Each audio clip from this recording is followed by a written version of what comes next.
Hello, everybody, and welcome to episode number 93.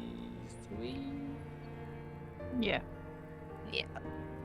Well, the reason why I'm so not confident in knowing what episode numbers we are is, man, I've been bad at posting these last 2 weeks, I think.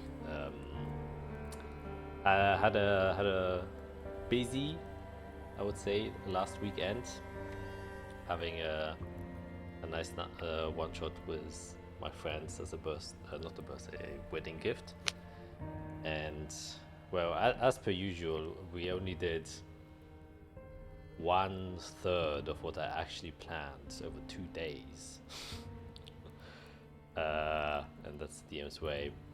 But that just says I've gotten really bad at prepping. I've now become victim to over prepping. And I have to rethink how to prep stuff. It's not helping that I now have a wizard in my party who teleports, which is just prompting me to prep even more. Yeah. Like for example, I had to prep your entire city Zionist castle just in case you want to go somewhere. I have to make that was on top of my list. Yeah, I had to finish the map. I'm like, oh fuck! It's like, holy shit. Whoops. And then they went there and talked and then left again. I'm like, Yep. That's how it's gonna be. That is how it's gonna be. Yeah, I just want to see Mom. So. Yeah. Anyways, we're back. Hopefully, I will have the time to upload the videos. Yeah, I don't think I have anything that should hinder me tomorrow, and I can upload them. But we are also in the process of like a lot of rescheduling stuff, so things are a little bit, wishy-washy here and there. But nonetheless, we are here today, and that is what's most important. And of course, the other more important thing is the question of the day. Oh my God. You know what? It's just gonna be a very regular question of like, how do you think the speech is gonna go?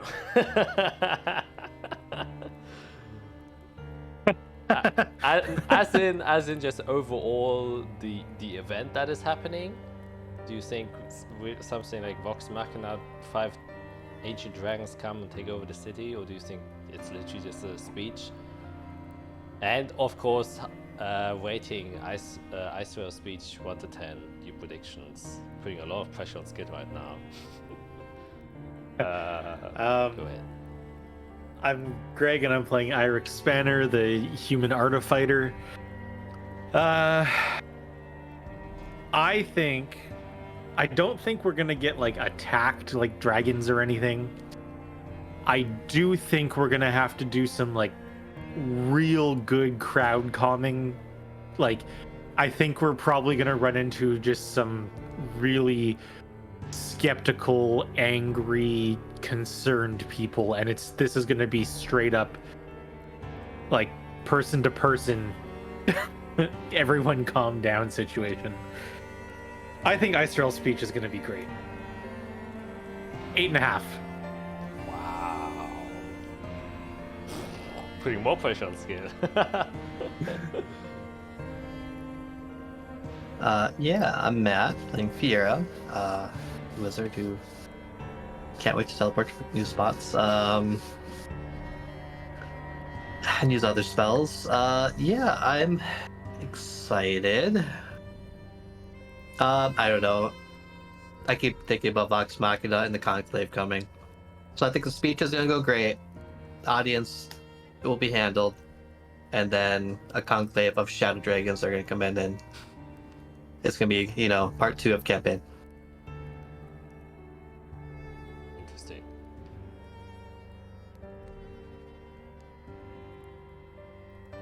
Hi, I'm Skit. I'm Isorel Leofina, the druid cleric. Apparently I'm the main event of that freaking speech. Extremely nervous about this. I think the speech in itself is gonna go great. I think we might get some some shock for some people, perhaps some anger from others. We might need to do a little bit of crowd control, like Greg said. I don't think that the audience is going to be a threat in itself, but I think some leaders might not like what we have to say, and we may have to defend ourselves verbally against some people that might not be very happy about what we're about to say. And I'll give my speech. I'll rate my speech. You know what?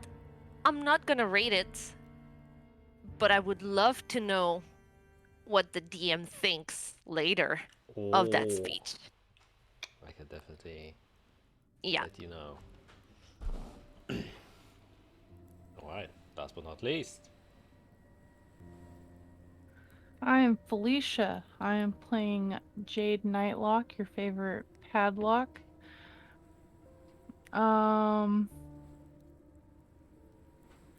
I think the speech, there's gonna be a lot of people that are gonna try to argue with us. A little mini riot might start. I don't want that to happen, obviously, but I just have like a feeling. I think that Skit's speech is gonna be phenomenal, but it's still gonna cause some unrest amongst the people that are there. So I'd probably rate her speech probably is gonna be like a 6. But it's only a 6 because people are just getting angry. The speech is getting downplayed by the crowd. Which And these guys know what I have planned. I don't. I don't know oh. what's in it. Oh yeah, but I've been keeping them very in touch with what's gonna be said. So yeah, it's gonna be interesting. I just haven't kept up with it. Alright. Well, there's only one way to find out, which is also we have to find out if you even get to the speech this session, which is always a possibility. Though I highly doubt that will not be the case. But we do have a new intro. Yeah, I did make it. I did make it. Oh, So shoot. I don't even remember what the last. Is it gonna be doom and gloom, or is there good news? Oh man, Just and I birds was- chirping, soft Yeah. winds. No threats coming, no evil plans in the shadows. Have you met Jack? Like, that's not gonna happen. I was gonna go get a drink because I was like, no way, we have a new intro. You know what? I'm gonna wait. Okay. Okay, here we go. So hopefully Roll 20 doesn't fuck me this time.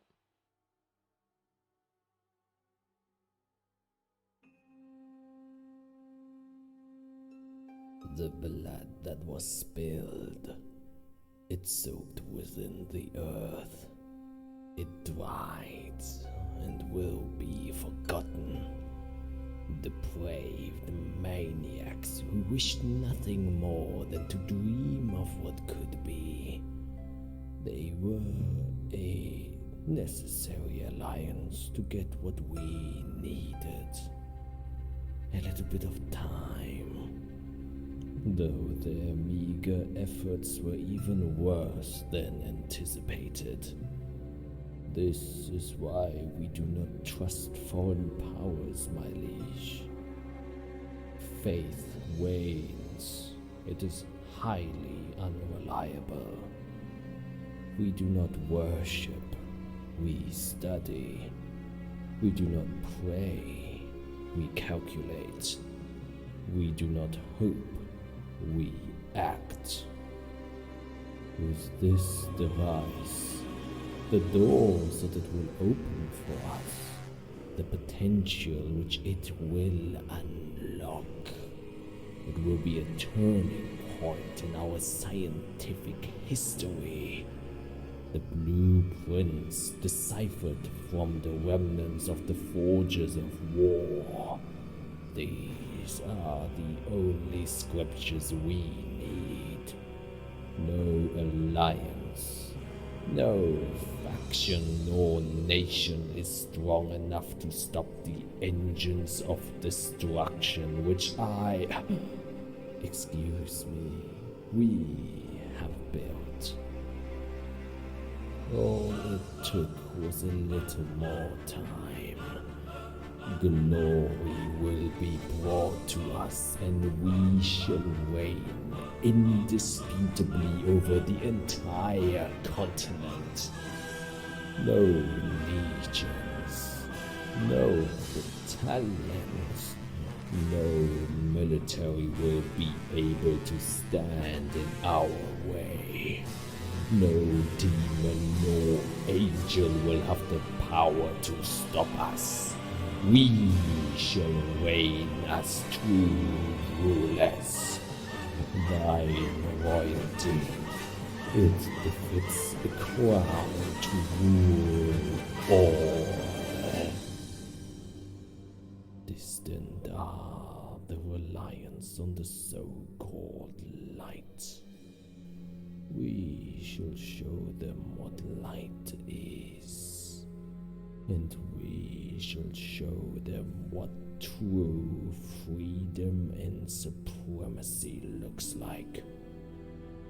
My king and dearest queen, thine throne befits nothing less than power, and I, your humble scientist, shall give you the power it deserves.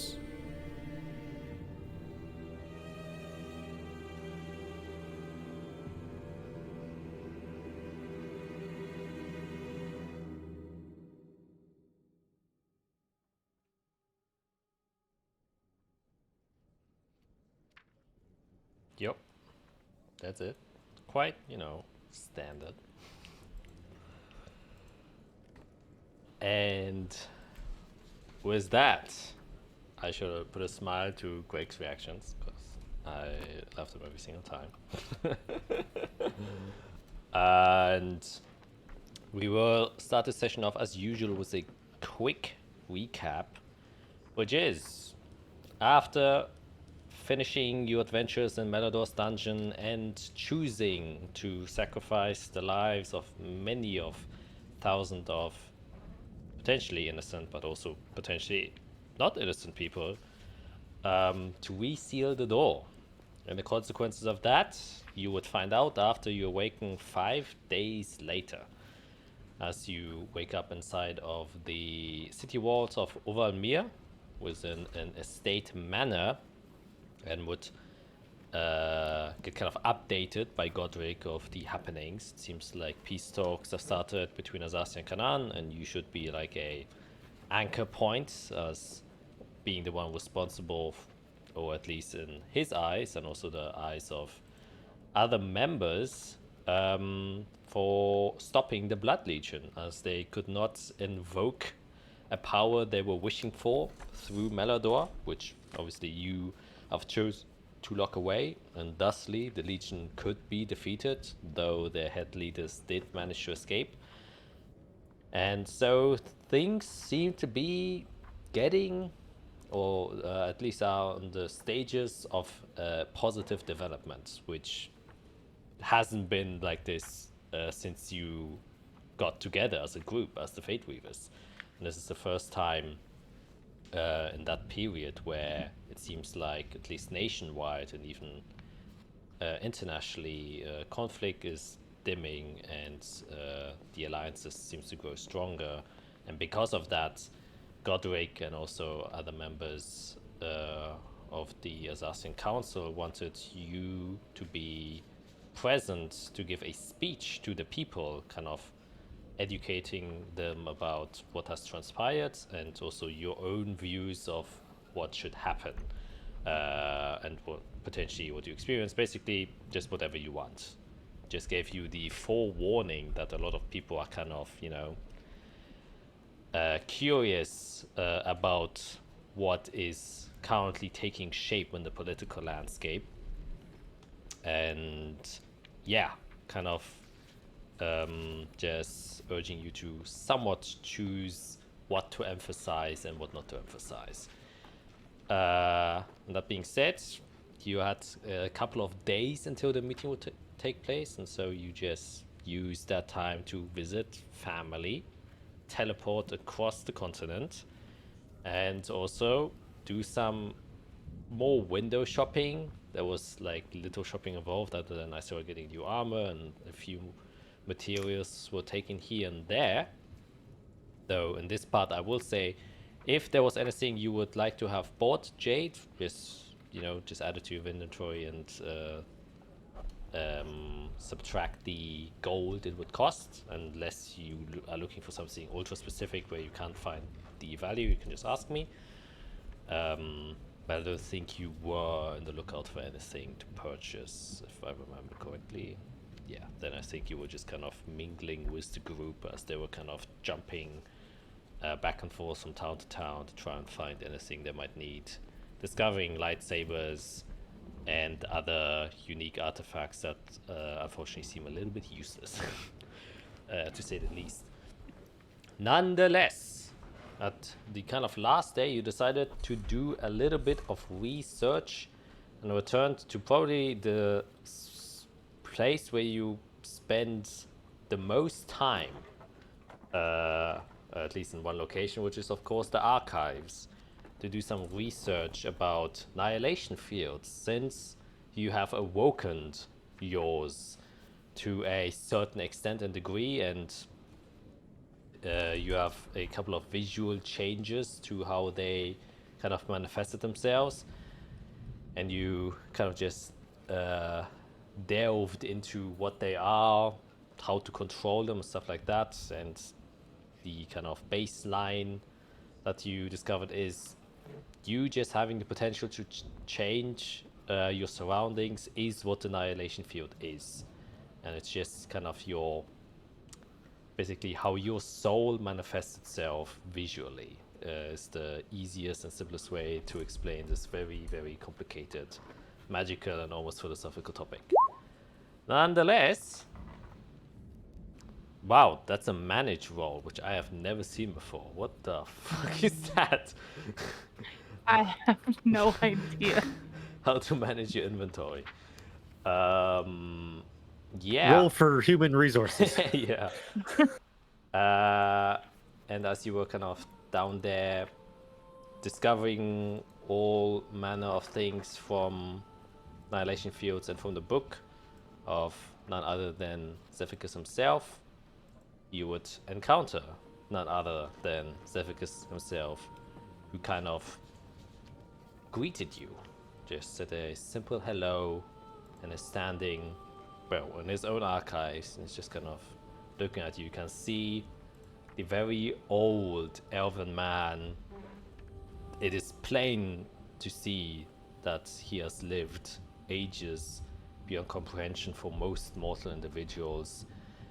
He has a lot of wrinkles and a few small scars around his face, and a lot of dark spots that show the signs of aging, which is very rare to see on an elf, because most elves die before actually achieving such age, as the world is dangerous and other circumstances don't allow for normal beings to live for so long.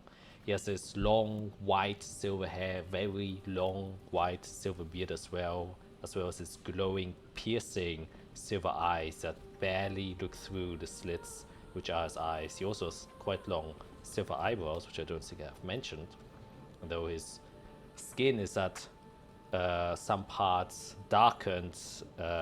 Most of it is quite pale, and he's wearing these kind of somewhat purple bluish, very nice finely cut robes. They're very elegant and kind of flow down his body, but they just kind of gather up on the floor itself. Though you can see a couple of brooches attached to the left side of his chest. But other than that, he's just kind of standing there, and it just says, still curious, are we? Annihilation fields. It indeed is a interesting topic.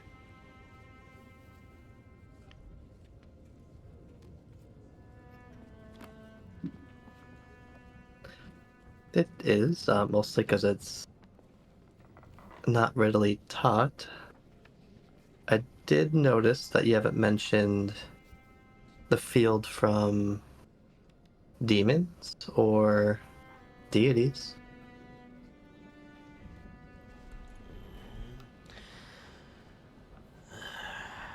Well, hard to mention something that is long gone, and even harder to mention something that's always directly contributes to the deaths of innocent lives.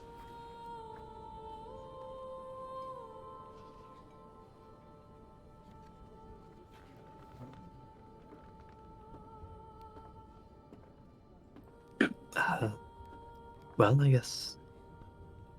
How did we do? He kind of just walks out the, kind of chamberlain that you were inside of, since you were inside of the section of his personal archives, where, the topics of annihilation fields are. And he kind of steps out to where you can also see O'Toole in the central chamber there. But you can see there, he kind of just wishes up a hand, and then kind of these silver glittery sparkles just kind of appear, and then a chair just manifests itself. And it kind of walks towards it, just turns around and then sits down slowly. And there you can really feel his old age. Though there's still something present when looking at him, and you just having gained the knowledge of your annihilation field, you can sense not only a strong presence, but almost like it's a barrier of where he's still many stages above where you see yourselves now, but he's deliberately suppressing it, and kind of puts into perspective the difference of what the annihilation field can do. And as he's, just sitting there, looks up to you and he says,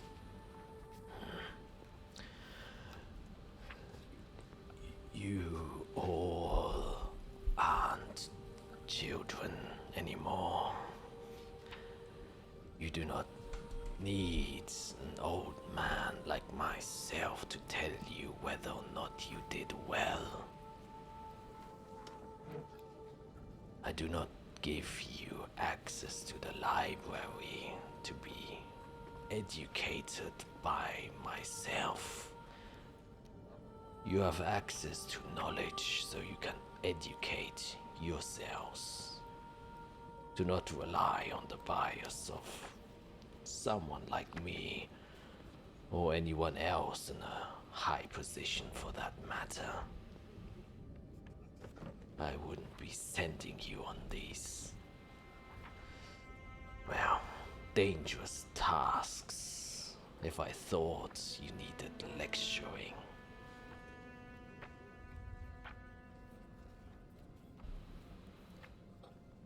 The decisions you make, whether you see that the results were good or bad, doesn't really matter. It is difficult to control outcomes. And the longer you live, the more you realize it isn't about controlling. It's about learning. And only through learning can you make better decisions.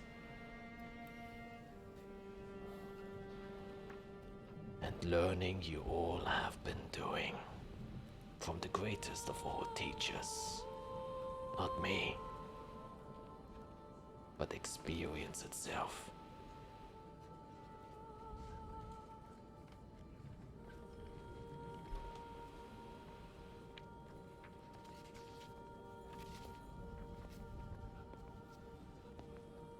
been, what, 2 months? We've got all this experience that none of us ever even dreamed of getting. We've uncovered so much. I personally, you all know this, had no desire to know about such deep, important things. I was just out doing my job. Realizing it's becoming more and more important to, keep track of all these intricate details. So, yeah, the experience is helpful.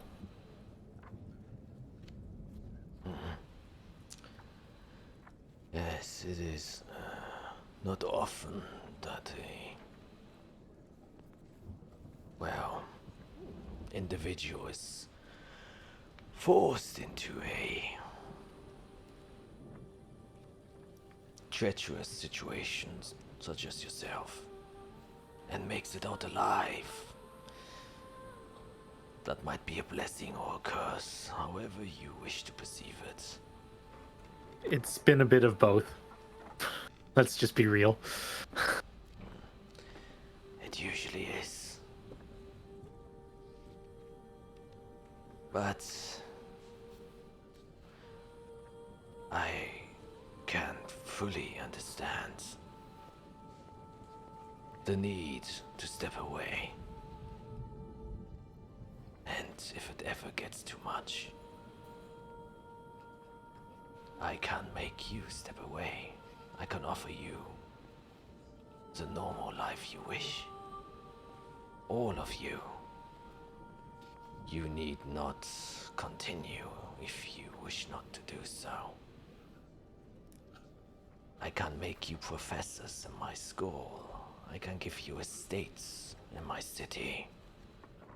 And you won't have to think about all of the things you've encountered ever again. Leave it all behind. I can offer you this.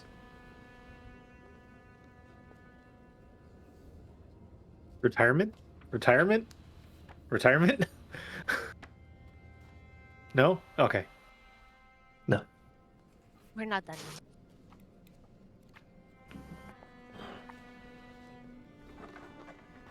I didn't expect anything less.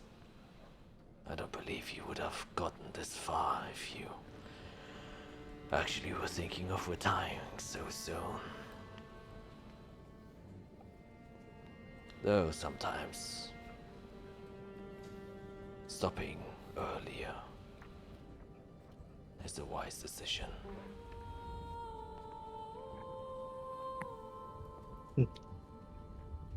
If I remember right, I almost did. But you guys kept pulling me along. You make that So sound here like we a are. bad thing.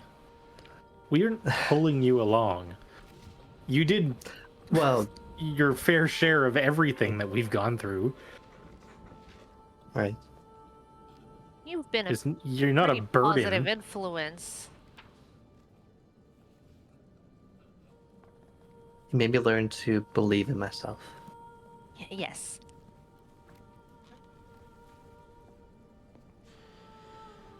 Well, I came here for a selfish reason. As an aged man, I just wish to know, what is it that drives you? And then he kind of lifts up his finger. You can see a very old, wrinkly finger, and kind of points to you, Irek. What is it that drives you? And he points to Isovel. What is it that keeps you going on? And points over to you, Jade. What is it that lets you step out and keep walking forward? And lastly, Fiora. Why go through all this pain?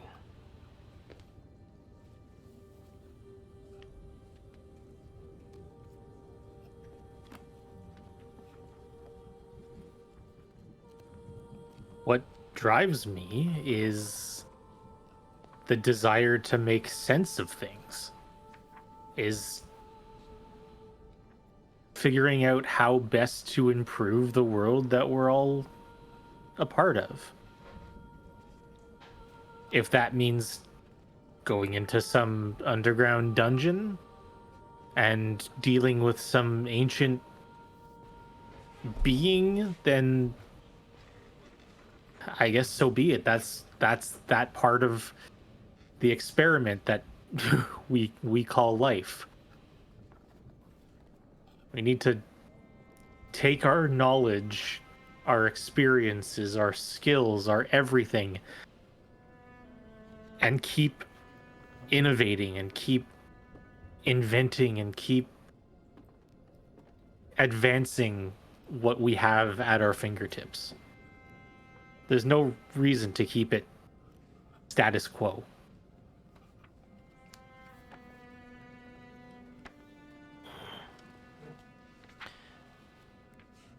Would you have said the same thing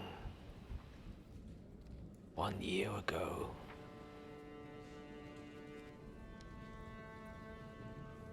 Arguably, yes, I would have, but in a much smaller capacity. My answer would have been purely selfish. The things that I can do to make my life better or to improve the life of one person here or there, a client, a boss. But my world has been opened, and that answer now applies to people I care about, people who care about me, and now to hundreds of thousands of other people on this continent. So would you exchange all of that knowledge you have now for a peaceful life?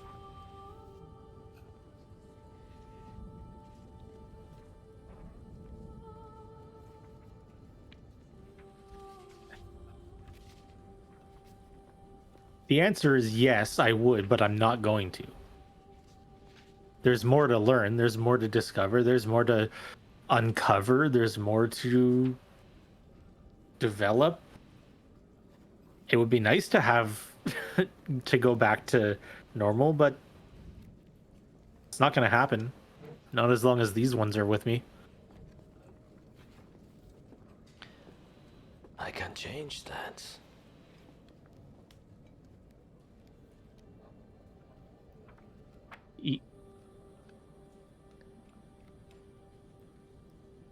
No. No. Interesting. Truly, truly interesting.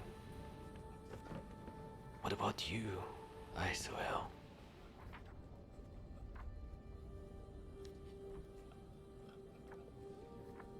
I have been down this path for much longer than Eirik. It started much longer than this. The end goal to me is the same, but the way to get to it has definitely changed a lot. And I would not trade it for anything in the world. I do believe that I am a much better person now than I was a year ago.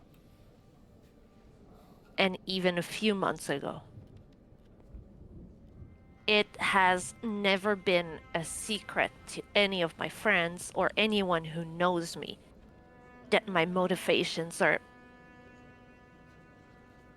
entirely for what I believe is a better and more peaceful future. And I am open to see how this peace and this betterness can change from what I thought it was, and I don't lock myself into this little box of only my way is good. And I'm not ready to stop.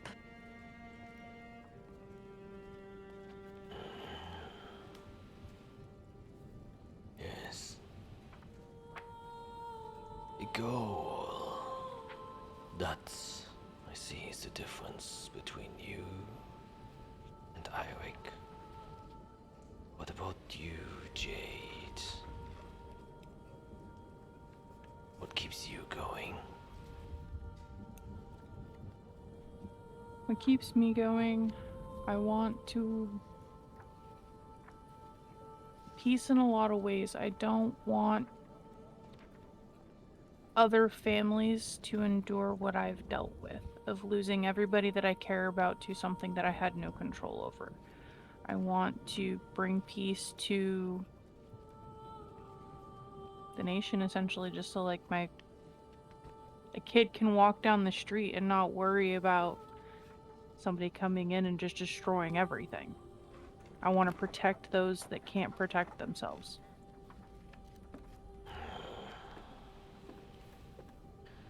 Trauma is what makes you different than the other two. Fiera, why do you strive for more knowledge?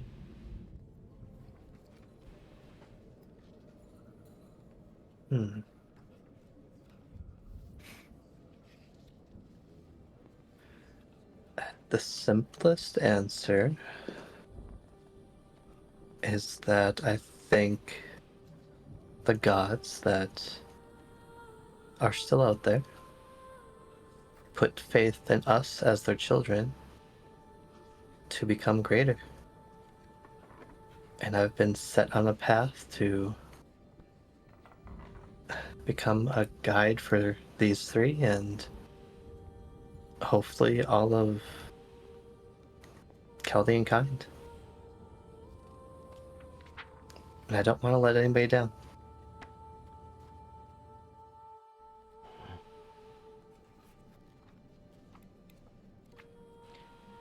A rare instance of faith. And a learned one. Not something you see often.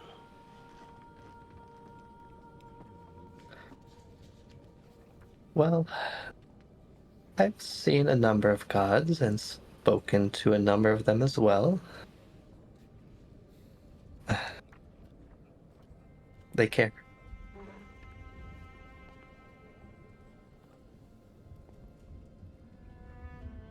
Kind of stands up, and you can see the sofa kind of just disappear in a dust of silver sparkles. Kind of just slowly just walks away. But as he's walking away, you can hear him say, What you have seen is but merely the tip of the iceberg. he kind of just looks back one more time. And usually has this very relaxed, calm, kind look, but this time there's a face of, you recognize someone who not only has seen a lot, it's almost like if you see a elderly person who's a veteran who's been in war, where he's letting a bit of more emotion come through the eyes. You can see the glow in his eyes kind of disappear like very slightly. It dims as he has like almost a very cold expression.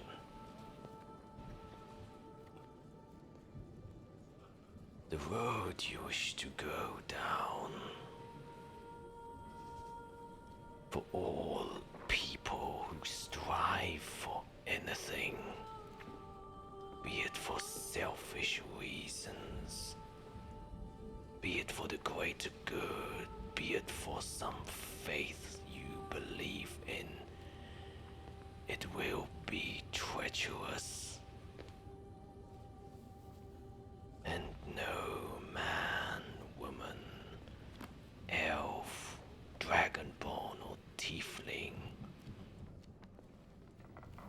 can leave unscarred.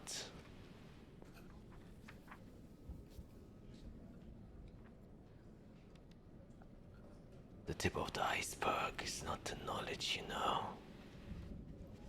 The tip of the iceberg is the sacrifices you have to make.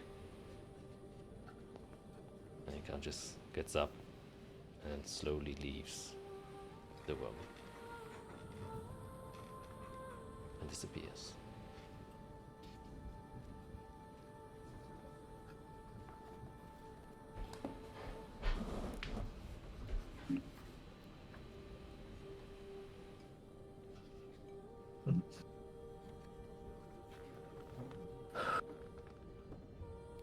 That ended more dire than I expected.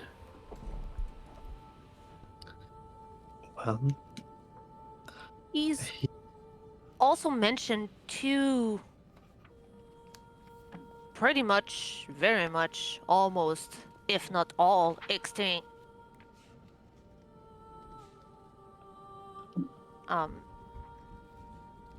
species.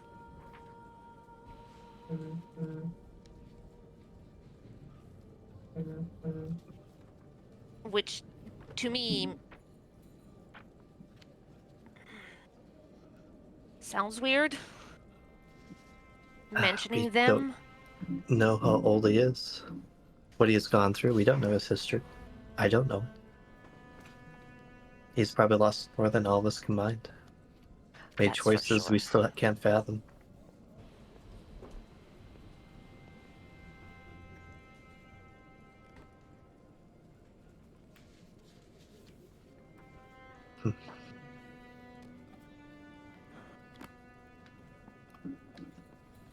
Well, We left the library, right? We were out where O'Toole is.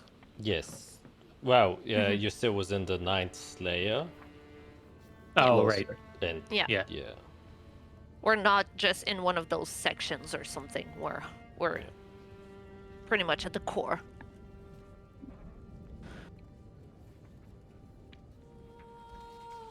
I do believe we were about to walk back where we were staying, but I don't remember exactly. I need to look up one more thing, just for once we're ready for traveling. Unless you have a better idea, Jade, of how to get us to the ravine. Because I can teleport us, but I've never been there. I don't really know the area. I've never been to Corzar. Or is it Corzar? Core Yes. something. Yes. What's up? So me sending us there would be difficult since I don't know where to connect the under end of my gate. You muted? Sorry, Gus has been growling over there, so I've been trying to keep myself muted. Would I know of a way to be able to get there, like, easily? Well, not necessarily easily. It's can travel like. Well, I mean, like, I mean, by land is like oh, a few days, I'm guessing. It's And there's no like straight road either. No, there's no road. it's like several of us treasuring through the Servalon Great Woods. Yeah. Yeah, notoriously difficult. I swear also knows notoriously difficult to walk through there. Or if anyone has part of the land near the ravine, like a flower or a keepsake. oh man, what do I have in my inventory? Not in the ravine, but maybe like on the outside. I don't think otherwise in I'll my travels I've approached and like I've gone deep enough to get to the ravine. I've gone deep into the woods, but I don't think I've been close to the ravine ever. So Right. I'm very useless for this one. Sorry. That's I. We might just have to take a risk is all, but I would like to do some research on the area. Well, I might have like a painting of it, because since I've like, or a drawing of it, because I said that I like have Ooh, sketched boy. a lot of Actually, my memories. I think a map would help. Oh god. Okay, teleport. Where are you? Do you want me to draw a map? I mean, Unless yeah, it's- yeah. If it's a good map, sure. I'm looking up the difficulty here. Oh yeah. I'm not viewed or described. That's the same. Perhaps a map. So a map helps. Seeing familiar. Okay, so even research wouldn't even help, but a map would help. Well, it's like, yeah, if you see... Yeah, if you draw a map and then help describe what it looks like, Yeah. that would be the best scenario for us, I think. Well, Unless we you've have a way seen for my me to see village it. from the meeting. You were in that vision.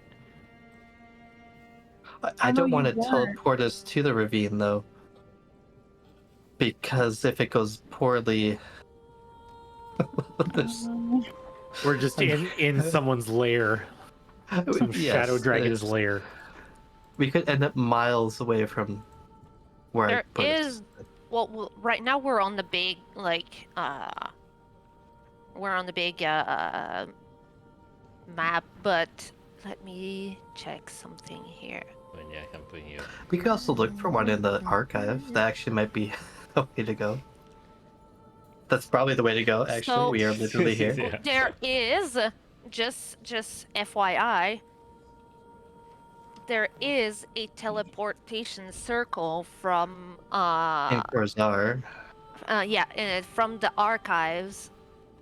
No, Well, it goes to doesn't. Souvenir. I guess we could see if Souvenir is up and running. Yeah. Or If the it is, I do have the circle there. Because there is a teleportation circle in Corzar. We have to get permission then to use it. Yeah.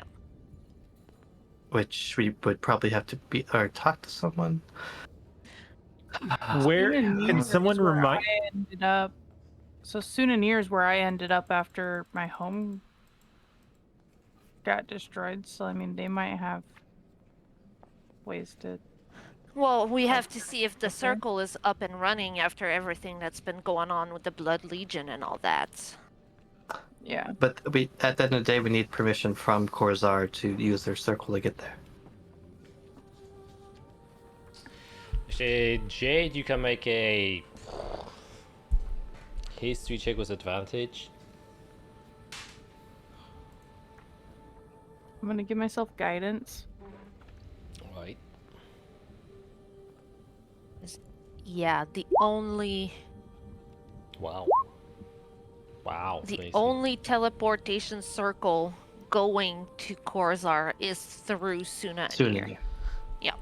I mean, Yeah, so Jade, you would know because your family worked with one of the battalions in Corzar, and obviously it is the main military of Azathia, and it's the only headquarters that isn't overseen by the Inquisition, because it's the military itself. So there are two different departments, like the marshals of the US and then obviously the FBI, two very different things. So they have strict regulations who can enter in this military base. It's like trying to go to a US That's what I Air figured. Force. And you know that sometimes your parents specifically talked and obviously worked together with some of the captains and stuff like that. And it is very, very rare that unregistered individuals can just pop up into the city. yeah. Oh, okay, so we'd have to go through a lot of work to get permission to maybe go there. Yeah. I think it's a lot easier just to teleport like 20-30 miles away. Sure, somewhere in the woods? Oh, I don't know. Yeah, I was But we just can think about thinking it. like is there like a specific location in the woods, Isorel, that you can get, or you can remember? Like I was saying, my travels never did went not to it. take me anywhere close to the ravine. I know the woods, but I never went anywhere close to that ravine. Okay. It was still weeks out. Oh. Well, So I know it the would help. woods, but it's Right. still definitely pretty far. Okay. I think it would help regardless to look it up and here, learn something, maybe find a map. The best I can do is bring you guys back to the shrine where I met my mentor. But like I said, it's still very far from the ravine. Yeah. Yeah. I mean, it's at Also, least distance we won't have to physically travel. Yeah. I mean, I could Exactly. try to draw a map of like the surrounding area.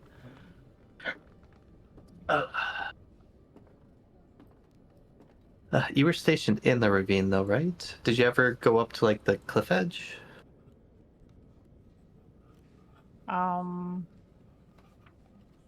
Would I have, Jack? Like, yeah, on rare occasions. You as a child and as a teenager, not too much. Like, most of the stuff, like you were known as, ravine dwellers for a reason, because you didn't have the necessity to go up. Like, you sometimes, went with your parents out to kind of meet, like, the military people of the battalion. But yeah, your vague memories of, a cliff edge, but nothing more specific than that. Yeah, well, this. I will say, Jade, that you remember like one specific location, was at 23, where what that part of the ravine was referred to, where your kind of tribe was stationed. It was known as the Deathwalk Cliff. Deathwalk because of it's just very unstable ladders and stuff like that people used to try to climb down. That was very dangerous. Yeah, how are we getting down? I guess we can fly. I have featherfall. We'll be fine. Okay, I'm going to just do some research. Maybe try to look up where the river meets the ravine. That's probably the safest spot.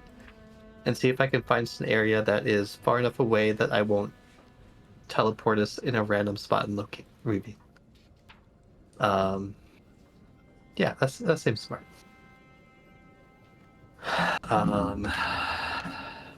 Yeah, and if you want to draw a map, that's fine. But I think research is the way to go.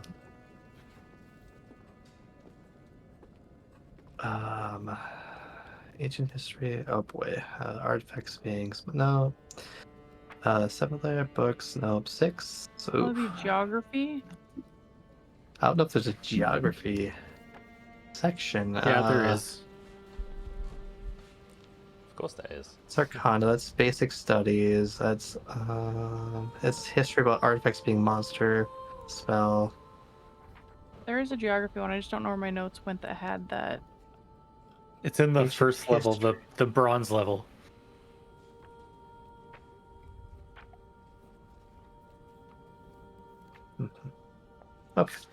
Okay. I'll start making my way up then. All right. Oh, you can make an investigation check then. Digging through there.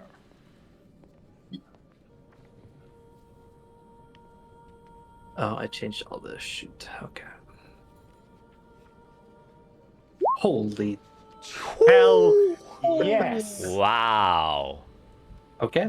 I won't kill us when we teleport. Thank God. That's crazy. Well, you look through it, and obviously Caravan Ravine is a hot topic when it comes to notable geographical locations in Azathia. It's a literal ravine that spans like more than 100 miles through this dense lush forest and is not only the main, like you found out this is like also politically, national security levels of important to know much about the ravine, just because of it's like a hot spot for demons to crawl out. Obviously, it is littered with extremely dangerous beings. 5 beasts in particular that are notoriously dangerous that seem to have survived the Angelic War by housing within the ravine. And just the very weird kind of phenomenons that occur there that are very, very strange and that are almost magical. Well, you know, I would just give you a brief overview. First of all, you do find a map, and it's not just like a new map of it, because you know you have a big national map, but you find like one leather-bound book that seems to be like a little bit off cast and seems to be writing a lot of detailed notes and locations of travel, and it seems to be almost like a catalog of someone who was just trying to compile the notes of like adventurers and other travelers and stuff like that to you know, traverse a lot of the world, and was kind of gathering a collection of these stuff. Most of the notes are a bit unreadable because they've been heavily weathered or damaged, but you find a piece of parchment that seems to be decently well intact. You can still read everything of specifically the Caravan Ravine, a map dedicated to it, though Caravan Ravine and Servalon Greatwoods kind of comes into the same shoes there. And you see this map before you. Oh, thank the God. So excited. Caravan. Do I know if that's Elvish? It isn't. It is. I know a lot of languages. Sylvan, Primordial, Gnomish, Dwarvish, Celestial. It is Sylvan. Sylvan, okay.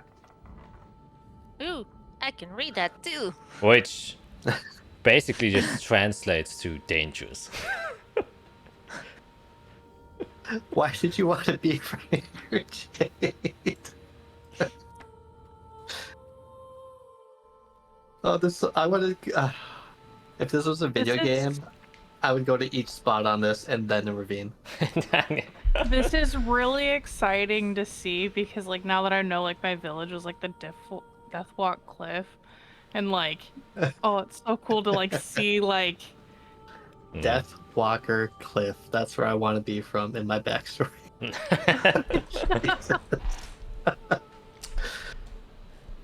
So this is really cool to like see, like, now that I can see, like, because like I've seen like the obviously other map, like I can see, I'm like, which area is this would I be from, and now it's cool to like, oh, I'm from there. Falls. Fallen Looks like there's a big old tree in there. Death Tree Ward, yep. That is a massive tree. If it's drawn like that on the map. That might be the easiest thing for me to teleport to. We could go to the tree and then head for the falls, or we could. If we head to the tree, you know what's gonna happen before we leave. So, as a point of note, obviously, you would like read stuff about the ravine itself, and Jade, you would know. To span the ravine is like several miles wide, so it's like extremely difficult to traverse. So if you're on one side of the ravine, you have to like somehow go around it, or unless you can like fly for at least a day, that could take you over. And just everything around the ravine is a very dangerous area to be around. Like I said, it is, you know, constant demons there. Jade, like your outpost was stationed there specifically to prevent this from happening. You don't know how it's still going, but obviously to supervise and keep tabs on a stretch of land that is several, you know, goes across hundreds of miles is extremely difficult. So even with your numerous outposts that you had in the ravine, you you just caught like a handful of demons that managed to escape in your purview, and still a lot of them escaped, which is why Korzar is specifically built there. Otherwise, demon would just be flocking outside of the ravine, outside of the woods, and just kind of overtake everything else of Azathia. And yeah, so your tribe specifically was at the Death Walk cliff, so that means on the western side of the cliff. It is in that edge. That was the walk that you used to or had to go down to traverse down the ravine, because it's a huge cliff that kind of juts out of the ravine, so the cliff sides aren't equal on level, but the one is like scraped so much over that it almost overlooks the other one, and you have to kind of climb down that route to get to your village safely in quotation marks. Okay, so the question would be, do you have anything specifically from the cliff? A physical object? My family crest pin I got from there. Well, it has to be from the last 2 years, if I remember correctly. It might be 1 year too. Oh, if that's the case, I definitely wouldn't, because I haven't been there. When did you leave? So you weren't there before you met us? Oh, 6 months. 6 months. That's even worse. Oh, you were in the No. underground, right? Yeah, they took me in after my family. Oh.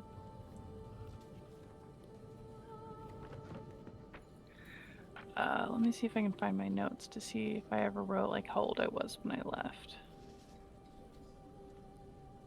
Ooh, pretty young. I also don't remember exactly.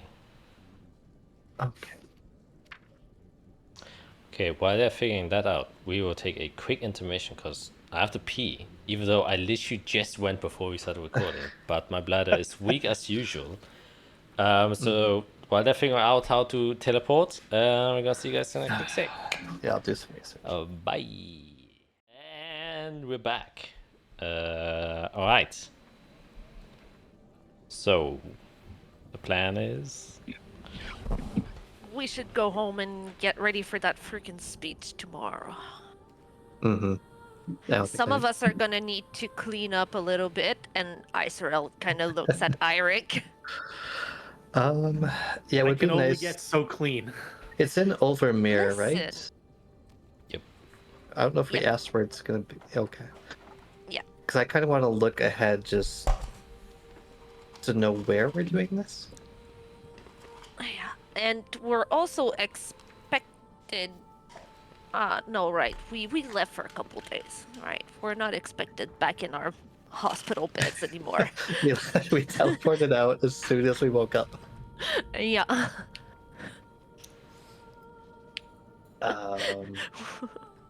haven't been there since. They've just sent out a search party. They disappeared. The saviors. Okay, let's go meet up with Godric, ask where it is, and then prep. Mhm. Maybe know what we're getting into. Okay, so I'll just send something to him, asking if he has time, Yeah. and that will meet him at wherever he wants. I'd like to have a sense of how many people are going to be either sitting or standing in front of me. Because I know it's going to be for the nation, but like in general, like how many people are going to be present? Is there going to be like a global divination? Like in the Yeah. Lichnius?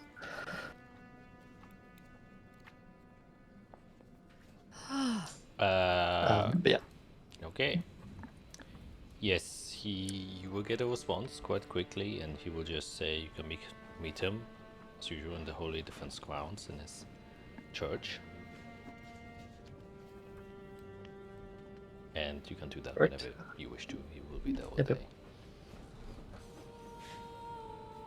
yep. Yeah, let's do it. I think we're ready to go. Okay. Then, with that, kind of disappear of the library and use the, I assume, Inquisition Circle to make travels a little bit faster. Yep. And as you get to the Valmir, go out, no problems. They know who you are. They seem to even like not even go through the efforts of like checking the IDs and stuff like that. It seems like your presence is well established here, and you make your way to the Holy Defense Grounds. And as you go there, there's one thing you do notice is there's, as you're walking through the cities, in order to, well, actually you don't even have to, but even in the embassy area you can see there's a lot of activity going on, which means probably a lot of ambassadors are either present or will arrive soon. You can see a lot of security has been heightened, a lot of guards walking around, and you can see cloaks with all of the emblems of the different political parties and families of the Chamber of Dukes from Azathia kind of walking around here. Their own personal guards, as well as just like little military divisions, as you know, each house kind of belongs to one of the family members. So there's definitely things going on here. You immediately get that feeling. And as you go into the Holy Defense Grounds, you can also see unusual little activity from, you know, usually these are also the training grounds where also the barracks are and soldiers are here, they're prepped and all that stuff, but it seems a little bit more empty. Instead, many of the soldiers are seemingly like carrying stuff, like chairs and tables, and just it seems more empty. Also from just a logistical standpoint, most of the open areas have been cleared from, you know, just crates or carts and just loose luggage that has been lying around. Everything has been cleared, and kind of walk into the church, and you can see Godric, as usual, is kind of standing at the very end. And also quite unusual, it's the first time you go inside of the church where it is empty. There don't seem to be any prayers going on. No one else is like privately praying here, and instead there's just Godric on the other side, who's just kind of, you know, almost like standing there awaiting your arrival as you have declared it. As you kind of walk in, you will just say, "Ah, I see you have come. It's curious faces. Step up, step up. And, whoa, a lot healthier you seem as well." Yeah, we're up and about. Everybody's feeling pretty good. A little nervous about tomorrow, though. Hoping you can give us kind of a rundown, location, what's happening. Wow, it's pretty late to ask that question. So you're already preparing these last couple of days. Oh well, to each their own. Well, very simply, the speech will take place. Well, I will just take you there. Seems probably a little bit easier. And kind of just starts walking to one of the staircases that leads up the church, and you know, you just kind of follow him. And you can see flanking on the sides of these large, tall pillars that are on the very edge walls of the church itself. You can see engraved inside, they're like hollowed out, and there are these big staircases that kind of lead up. And there's like a second floor that you could always see where there's this big balcony that looks over the main chamber. And you kind of walk up.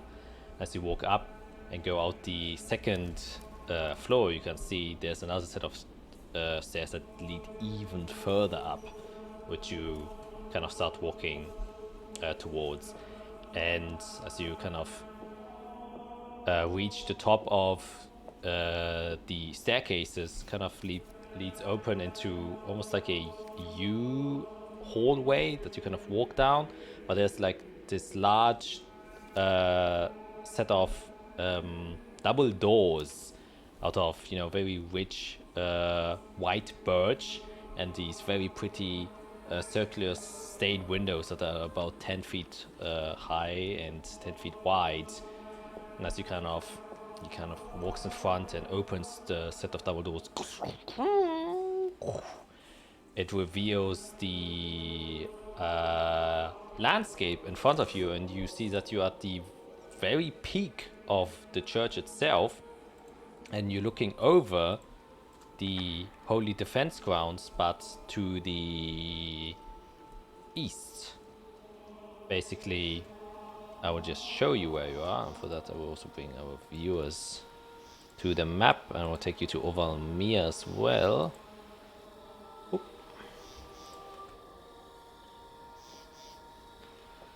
So let us wait for this to load. Alright. So you guys are basically at the very tip of the church here, and are looking out here. And you can just see the large, empty, well, grounds of the Holy Defense Grounds. There's a space where probably, hundreds of thousands of people could just fit and fill. Probably if everyone out of the city would go there, would probably fill it up. And he kind of just gestures out and says, and you are on this rather large balcony, and there's a small pedestal that has already been built on top of this balcony with it's kind of wide enough for 10 people to comfortably stand on, and obviously your typical what's it called, note stands, what I would just call it now. And on this note stand there are these weird kind of metallic rods, but they have each magical runes carved in the end of them, which you would recognize, not too unfamiliar to you guys, as microphones. You talk into them, and then they basically just cast thaumaturgy permanently on anything that was in close vicinity of talking. And he says, and kind of steps onto the platform. Well, here is where the speech will be held. Obviously, made sure that everyone will be able to hear you nice and clearly. So don't stumble on your words. These, microphones pick up everything. And as well, we also have minor projectors, so your face can also be seen throughout the entire city. It will be projected in every capital city of Azathia, as well as in Canaan. So if you're talking about, number of audience, several million. Azrael, you don't have a stage fright, do you? I does did now. it 30 seconds ago.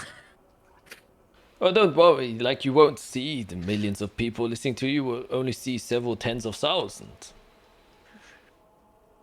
Much better.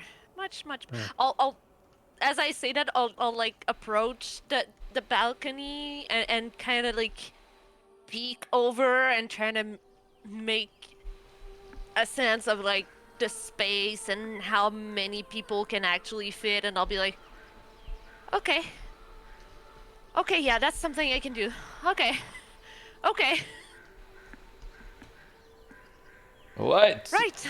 Seems like you're fit. I think it'll be okay, Azrael. Yes.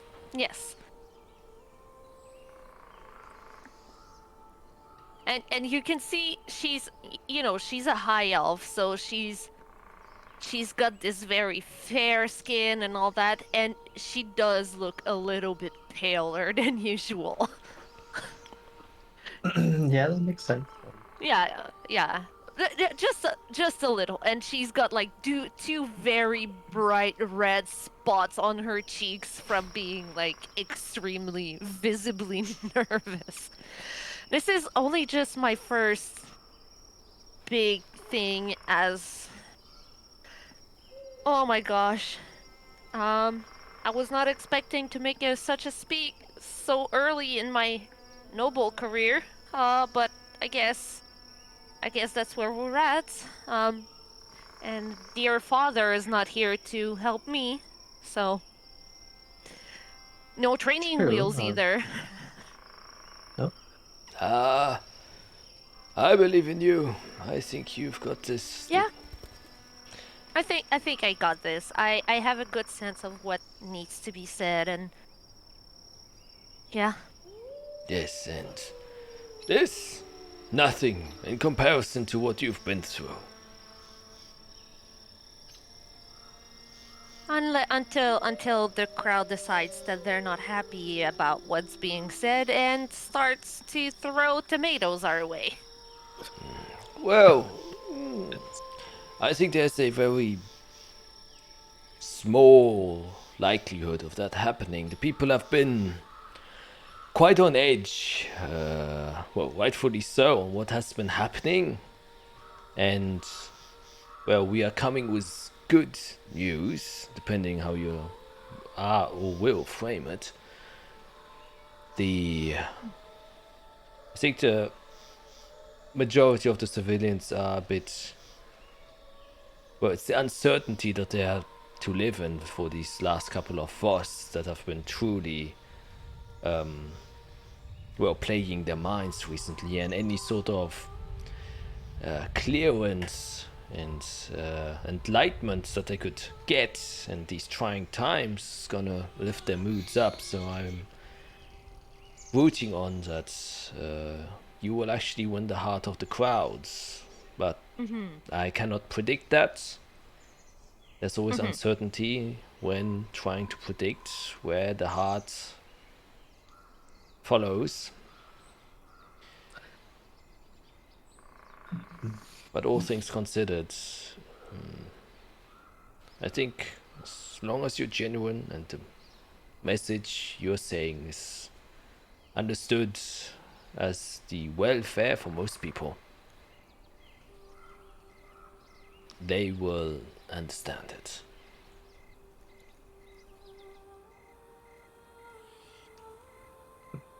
Okay.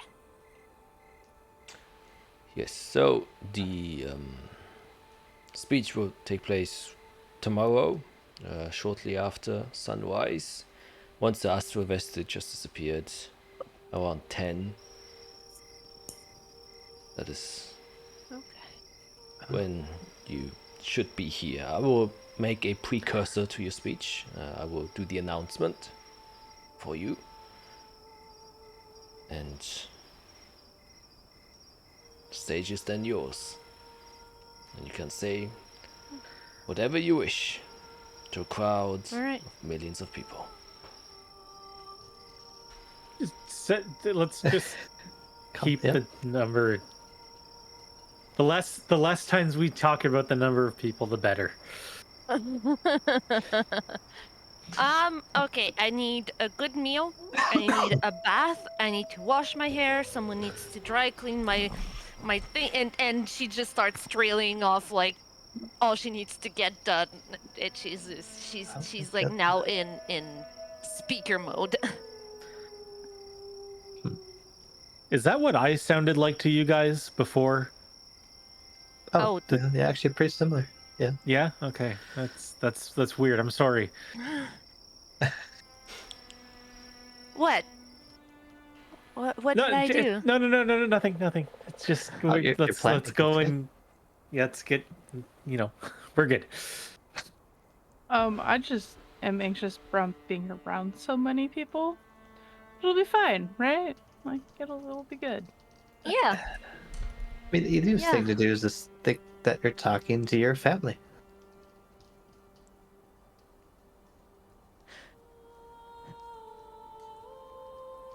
Sure.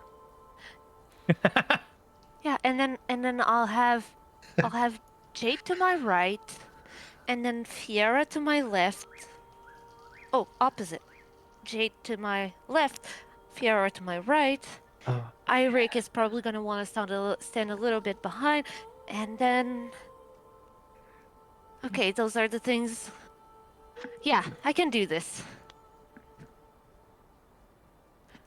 I can do this. Yeah, you can. yeah, it'll be okay. Well then, let's go. I don't want to be here anymore. Okay. Okay. Then you kind of just walk back, go to your rooms in the state, your food prepared and everything is there to your liking. Is there anything you would like to do for the evening before the day is over? I would say like right now it's probably also evening already. It's like 6 o'clock. Isorel would go for a bath and have her hair washed by someone. Yeah. She would have asked someone to clean her very noble clothes to make sure that they are in perfect condition. And then she would have spent the rest of the night meditating before going to sleep. It's pretty much like her whole. She's like, if anyone is trying to talk to her, there's nothing like no answers at all. Oh, can I borrow your bag? I'm just gonna start reaching for it. Your big old. Oh, thank you. Okay. Well, I have 2 things to do. I need gold dust real bad, so I'm gonna spend some time using my jeweler's kit to grind down gold coins. I guess I don't know. That Yeah. fun process. Yeah, how much gold are you dusting? How long does it take to? I don't know how much I can do because it will take a while.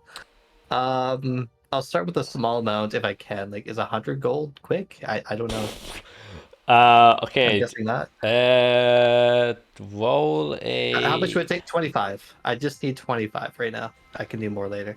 Oh, you can see. It will be. Let me just do this, kids.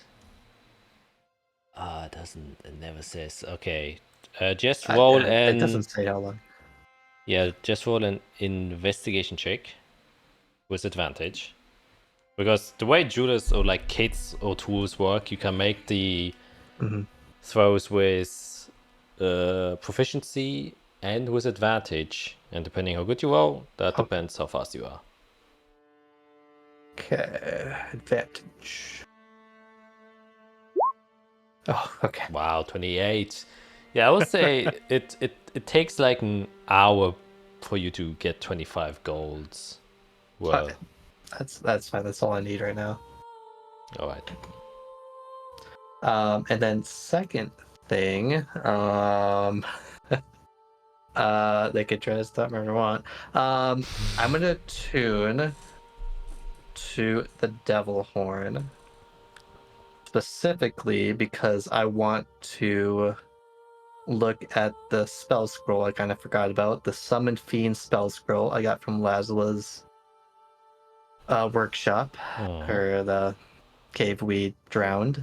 I want to see if I'm able to learn it and if I can tell what devil would be summoned. And I know Infernal if I attune to the horn, so... Yes. Okay, wow. That's so steps you're making there. Alright. Make an Arcana check. That would be Arcana, yes. Come on, keep rolling high.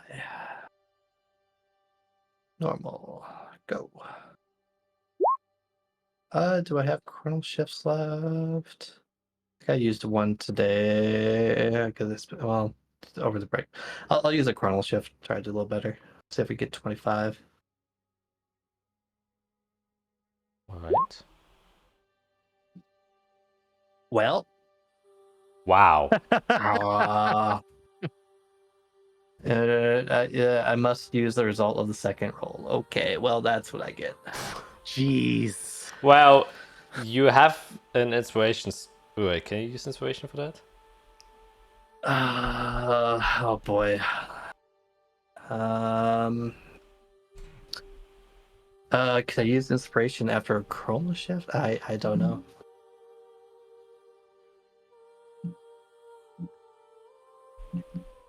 I guess yes. It's well, it's any d20 check.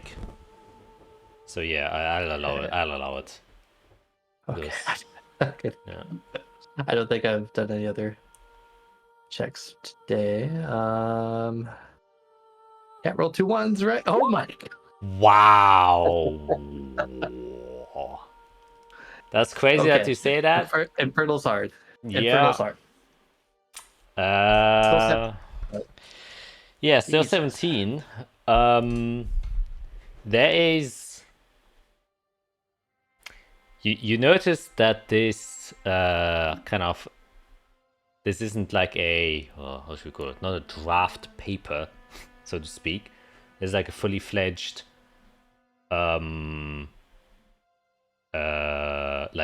spell scroll. But one thing you do notice is it is designed to kind of attempt to contact or get into contact with a devil in a lower level.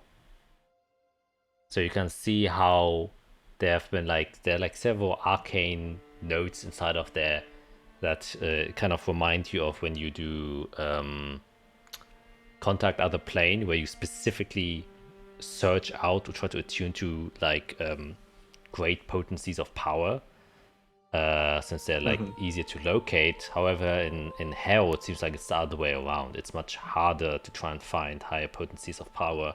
They're kind of heavily restricted if they belong to the devil hierarchy.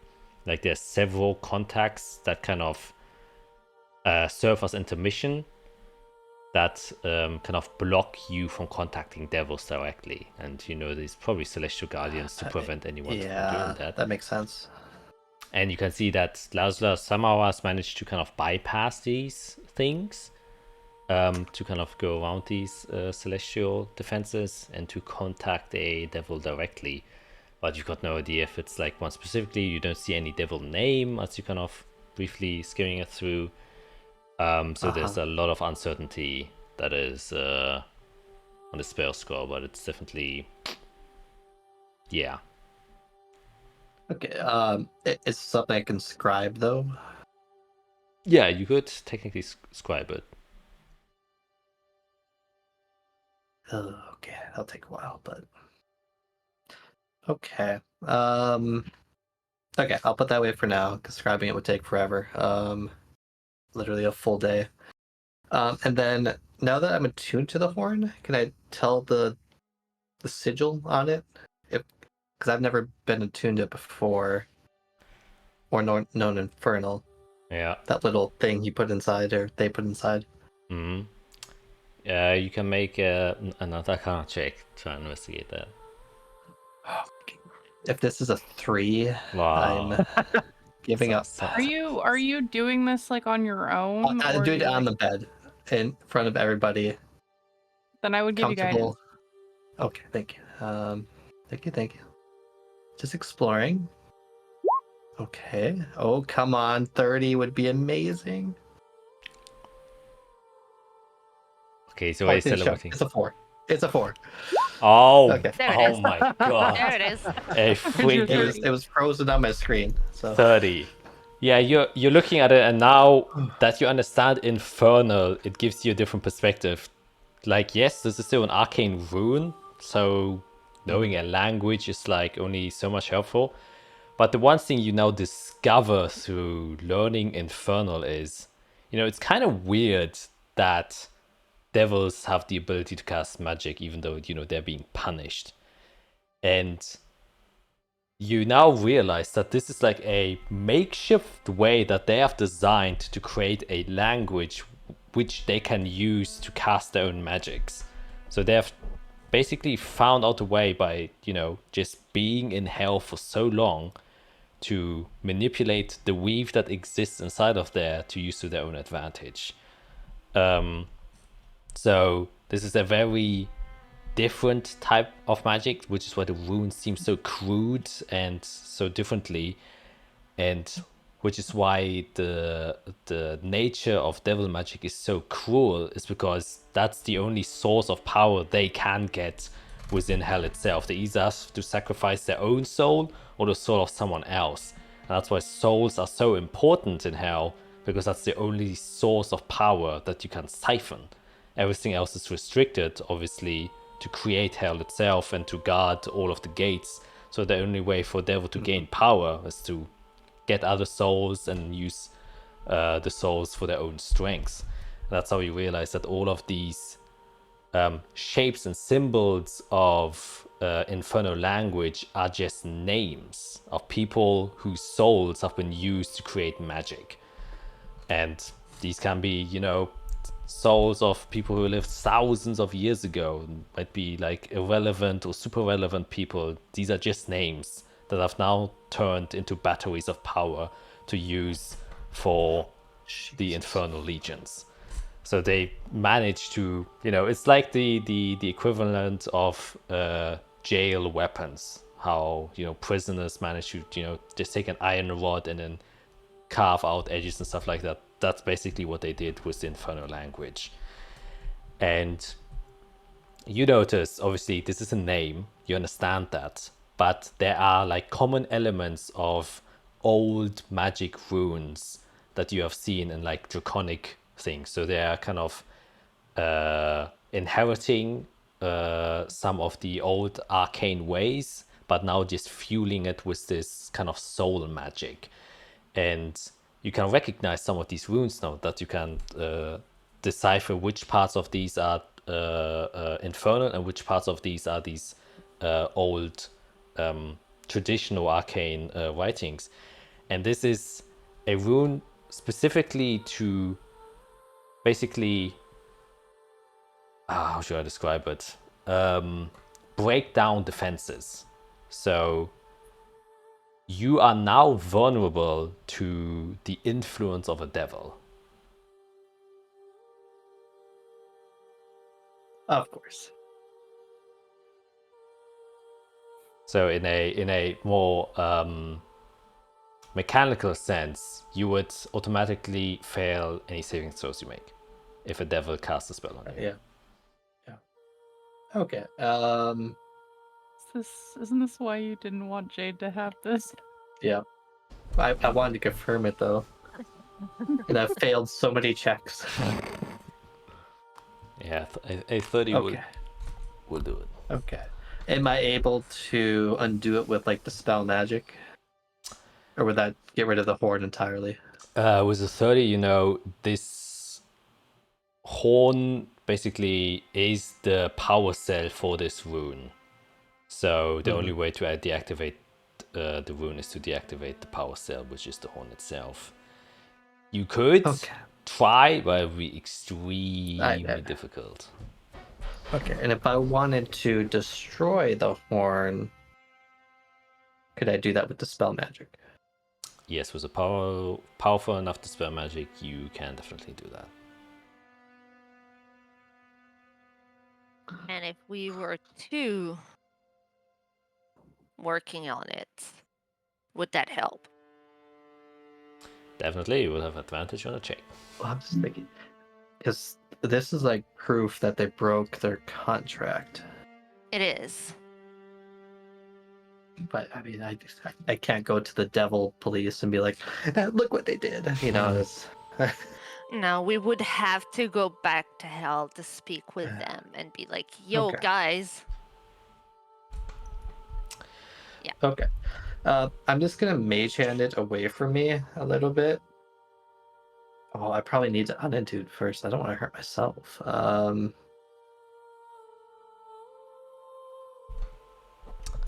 Tuning is kind of connecting your soul items. Okay, I will work toward unattuning to it. And then if that works, I'm going to mage hand it away from me and cast a spell at it.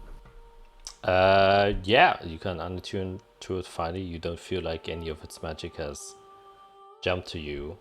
Which I will also, feel obviously is very smart. This extra enchantment on the item itself doesn't actually break the contract. Like, it doesn't impose any disadvantages towards you unless they actively do something. It's like if they gave you, like, blinds but you don't wear the blinds, you aren't blinded. So technically they haven't done anything yet. Okay, so it was a cheeky way to... Yeah, once they were to break the thing, they would They obviously... put a pitfall on the road, but they didn't tell you it's there, and they're driving toward it, you know, it's... Yeah, kind of like that. Or, well, it's a pitfall, but they built a bridge over it, but they have a button with which they can just collapse the bridge. Just push, yes. Yeah, exactly. So Yes, as long as they don't push the button, they're still there. Okay. Yeah. But that's why they can't have any cursed effects, because then they would break the rule, because then they would be putting an advantage on you if they would be forcing you to drive down this pit lane. Yeah, so you can just weave it away with your mage hand. Let's look to everyone. We all agree devils are just horrible? Yeah. Mm-hmm. Good. Then I'll just cast Disintegrate at it. Oh, okay. Disintegrate even. Holy shit. Yeah. You just kind of... And then this beam of like almost gravitational void magic just kind of crumbles in, sucks it in until nothing of it is just left behind. It just gets vacuumed away and disappears. Okay. Well, it was as bad as we thought, so we can cross that One off less the thing list. to worry about. Yep. Okay, well, that's it for me for the night. Okay, so I'm going to remove the thing from my Disintegrated horn. delete. There's probably a little bit of dust there if you want to hold on to that. So Well, I imagine you disintegrate to just literally suck it up into a black hole, and there's just nothing it's probably left. like a black hole. Yeah, Yeah, it is. and there's nothing left. All right, that's Fiera's evening. Anyone else like to do something before the day begins?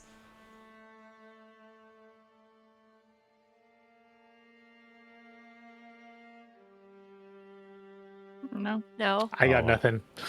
Just clean myself up as much as I can. All right, then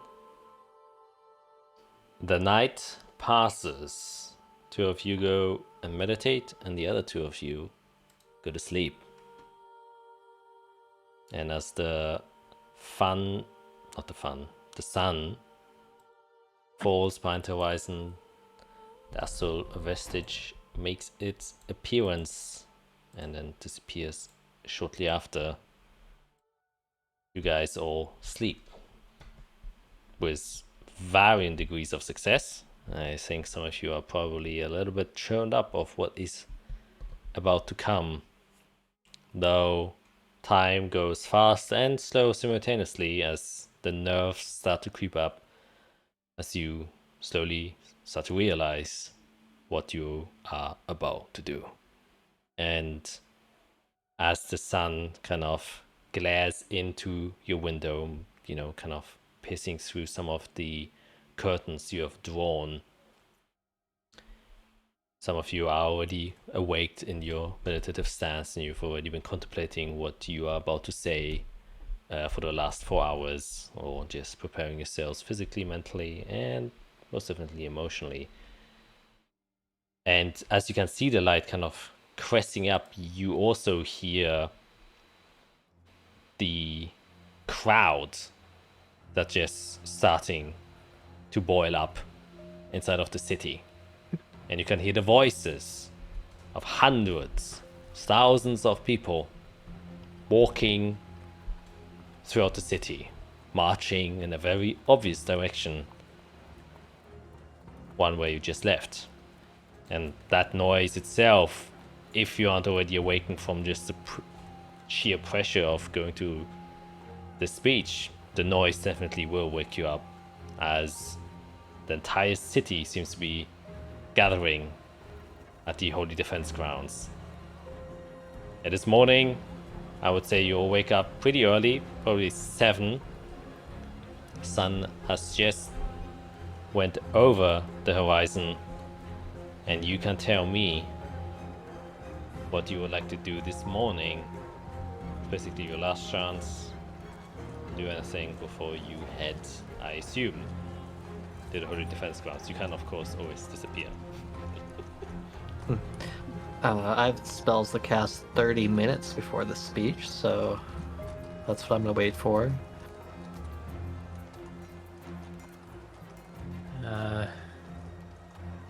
Otherwise, I'm fine. Well, how about we get to the building first, just so we're there, and then we can prepare. Well, I was gonna say before we leave, I can cast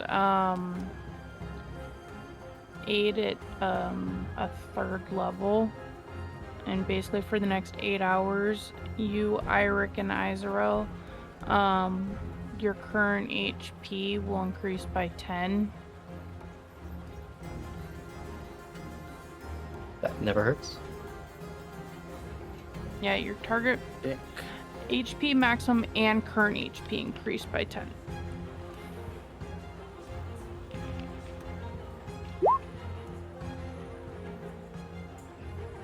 Thank you.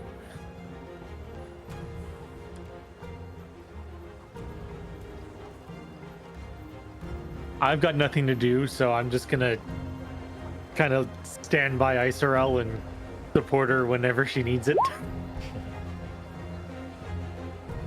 Oop, I didn't have no spell slots. Where is this? Where is this? Where is this? Just get prepared for battle, because I'm ready for that conclave.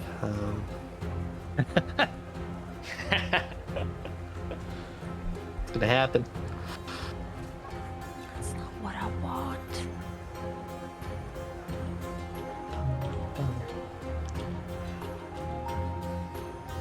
So we get 10 maximum health. Okay. Okay. I have a lot of health. Also 10 health. Okay. We get 10 health. Let me get that sorted out. Oh, it's not even temp, it's your maximum increases by 10. Yeah, it's your full like max real HP. Yep. Yeah, I get 10 health from something else. How do I do that? Click on hit points and then override max HP. Oh, okay. Wow. Okay. I'm in the triple digits. What the heck? Hey! Nice. Welcome. Yay! Welcome to the club. Welcome. I think everyone has except I saw right? Yeah. I'm the lowest HP. Yeah. Yep. Yeah. As our healer. Yep. It's always good. Well, you can turn to animals, so get something. Yeah. Yeah, it gets 28 temp every time she does so. That's insane. Yeah. Yeah, she can do it for a first level spell slot every single time. Okay. Okay. Are we ready to get to the building at least, and then I can drop all my stuff? Yeah. Okay. Yeah, the Fate Weavers will head to the Holy Temple. Hey, we best. Fate Weavers. Hey, we best. Woo woo. That's why I'm not talking. Oh, I woke up and I feel a tickle in my throat. Oh no. Oh no. I Please. can't talk. Moment. Okay, how do you wish to go there? Oh, just gonna walk there slowly but surely, I guess. I mean, we're not too far, right? I assume we're. Yeah. Make real damn sure your annihilation fields are down. Oh yeah, I'm Yeah. toning it all the way down. I'm basically hiding it. Yep. Yeah, well, we'll try to bob and weave to the side, not, Main Street kind of thing. Well, actually, as you kind of go down the first floor to exit the building, you see there is actually a mage waiting for you. And he has, Oh. funny enough, it's a mage you haven't never seen before. He has these very nice kind of sky blue robes, but like a white line goes down his entire robe, and he wears a plain white mask. It almost looks like an eye, and he wears this also hood over his face. You don't see any features, and he just kind of gestures out his hand, and then you can hear a voice behind it saying, "Ah, are you ready to go towards the podium?"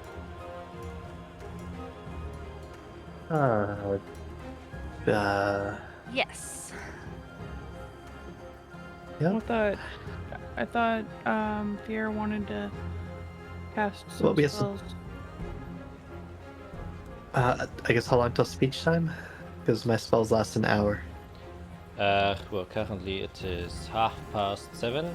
Speech will start at 10 o'clock. Yes, Okay, yes. If we can yeah. get there, get prepared Yes. a little early. Yes. Very well. Please place your hands on mine. Kind of go. Puts Put it taps out on, there. and he just kind of grabs his finger. And as he's kind of curling his fist, you can just feel as if you're getting tugged into his curl, and you disappear all of a sudden, and then bamf out, and you all look kind of around aghast, and you can see for a brief moment that there's an eye symbol beneath your feet, just kind of glowing, and disappears. But you don't see the guy didn't travel with you. And you can see the podiums there, though much more decorated now. You can see like a couple of fans and flags also hanging from the church behind you. But you can hear and see how the crowd beneath you is gathering. There aren't that many people there yet. Seems like maybe a couple hundred, though in the next 2.5 hours it will probably fill up. And currently at the podium, you can just see in one chair at the back, and there's several chairs lined there. Godric is sitting there. It seems like a captain of the Legion, and also the Light Commander is sitting on the other side as well. And he just gives you all kind of a salute. And it's just standing there in guard. And you can also see 2 very highly guarded Holy Religios sentinels at the doorway itself. Kind of high security measures going across everywhere. And Eirik, you with your passive perception, kind of your paranoia running high, definitely. You can also see in the sky already Griffin guards Like griffins. making Yep. their rounds. And also as you kind of perch over across the wall itself from Overmere, there also seem to be stationed tents and divisions of Crusader soldiers, just in case anything were to happen outside of city walls. Gosh. I'm assuming I see all this as well since my passive is really high. Yes, you would also see that. Mm-hmm. Oh yeah, I see. Yeah. I am sweaty all of a sudden. Let's say I can cast calm emotions on our characters, but not on us as people. Yeah. I might yeah, need to go let's- take a go nervous inside. pee break though. Mm-hmm. Oh man. Okay. Okay. Any preparations that you are doing in these next 2.5 Yeah. hours? I'm gonna go get water. Okay, on real life. I mean, Okay. yeah. No, please go. Can I bamf out glamour? Yes, of course. Um, Ah! okay. You. Yes. Hi. Big day. I need your help for something quick. All right. If it's a spider you need talking to, I think I have learned arachnid. Okay. We're gonna talk about that later. All right. Wow. Can you look around the? Yeah, I know. Big. Hey, Big focus, Glamour, focus. Yes. Glamour, There's so many people. Yeah. Glamour, it's okay. It's okay. I can't more prone to heart attacks. I'm gonna grab him by the collar and just say, you need to shut up right now. And thousands of people are watching you. Just focus on Fiera. Right. Well, good news. I need you to go inside. All right. I'm about to pee Here, myself. Right, I'll come with real quick. Okay. And yeah, I'll like bamf him in front of me to make him go inside. Oh. Okay. Yes. What is it? Yeah, I need you to watch from in here. I need your help finding something. I need to find a place that's out of sight that I can put down a spell in case something bad happens. Help me find like somewhere inside this church that has visuals of outside that is possibly higher up. Like a window. All right. I can try that. Yeah. Okay, help me look around. All right. And he kind of jumps down and then starts walking around to try and look for whatever you're looking for. So, can I make you check with advantage? Yeah, which check? Investigation, perception? It's definitely perception. I will use his and give him advantage. Yes, that's Does that help him? I don't know if I can roll with advantage, can I? Yeah, I can. Oh, okay. 13. Well, there aren't many places out of sight. As in any place that would be out of sight, there's a guard station there for obvious reasons. Okay. Then plan B, like a supply closet.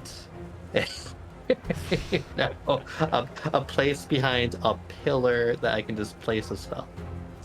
Yeah, the inside of the church is like you walk out the door, since you kind of just bamfed here, and there are like 8 soldiers standing there. They're like, all right, and then you try to walk down the staircase, and even in the staircase there are soldiers. And as you walk out, the entire balcony, there are like 16 guards kind of going up and down. Okay, this is even tougher. Is there a bathroom? In the church? Yeah, there probably is a bathroom. It's this huge church. But yeah, you have some privacy inside of a bathroom. Oh boy. This got weird. Okay. In the bathroom, I'm gonna cast a spell I haven't cast yet. Good. I'm gonna cast Shadow Print and leave behind my shadow in the bathroom. It doesn't have a range limit, though? It's touch, and I just have to be within 1,000 feet of it. Okay, 1,000 feet, yeah. What the you fuck? are within 1,000 feet. I almost took this spell, and then I found out that Fiora took it, and I didn't want to take it. I mean, I haven't used it yet. would have been good for either of you, but yeah. All right, so you make that. Yeah, I'm just gonna leave a shadow print there. Yeah. I guess then I'm not gonna let Glamour come in, but as I come out, I'll just ask him, "Do you want to be here for this? Not on stage, but maybe just I can tell a guard that you're here as I don't know. Keep an eye on you, Dad. Your choice." Can you just? I think talking with a spider is actually more calming than whatever the fuck is going on here. I never in my entire life would have imagined I would utter these words in this order, but I just have. So please. Okay, I will bring you out if something bad happens. And then... And he disappears. Oh, Jesus. Okay. And then I will usher everybody inside.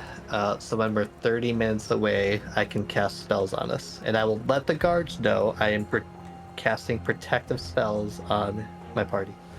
So they aren't... They Yeah, just before we go inside, how is the sky looking? Like, are there like clouds or anything like outside? Like, how is the day looking? It's looking pretty damn clear. It's like almost perfectly sunny, and there are not many clouds, which is in stark contrast to, the usual weather how it has been, to the point where you gauge they probably have clerics manipulating the weather to make it that Okay. weather is- Okay. I might try to find someone that, like, when I realize, okay, there's probably like clerics trying to clear the sky a little bit, I'll find someone that I can speak to Okay. about letting a few clouds in. Just a couple, not too many, but just a couple clouds, because I do have something planned. All right. Yeah. You could kind of just. You probably just communicate that to Godric, and Yeah. then he. Yeah, just- most likely, yeah. Just telling him, hey, can we maybe have 1 or 2 clouds just floating around? I have something planned. Yeah. He gives you the okay. He gives you a knowing nod. He's like. All right. I believe I know what you're doing. Anyways, I will let my clerics know. Thank you. And it just sends down a message or a sending down the command chain line. And you see, after like 2 to 3 minutes, several clouds start to appear. Yeah, I just need a couple. It's all good. Okay. All right. Let's go inside and get ready then. Okay. So, as you are spending your time here, unless there's anything else any one of you would like to do. Should I say all the spells I'm casting then? Yeah, just, knock them out. Stay, just... Okay, so I'm gonna cast Intellect Fortress at 5th level and put it on Eirik, Jade, and Izarel. You know what that is? Yeah, bullshit. I gotta change my rolls. So that's on all 3 of you. Knock that out. And then I throw up a pearl, and also at. No, I'll do this one at 4th level, and all 3 of you get Fortune's Favor, where you can re-roll a d20. Ooh. Both of these last an hour. I'll get rid of one of my pearls. So if something happens to speech, use that dice, and you can re-roll. I think you can choose the result with that one. And then on myself, I'm going to cast Non-Detection. Oh boy. How many spells? Where is it? Non-Detection. 3rd level. Yes, that is the one I need the gold for. Okay.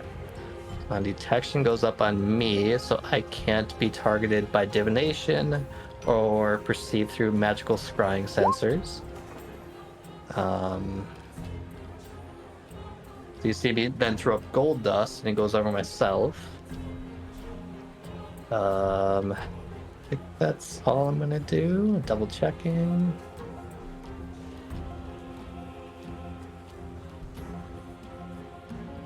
Yeah, so the biggest thing is the party has Fortune's Favor, Intellect Fortress, and then I have Non-Detection.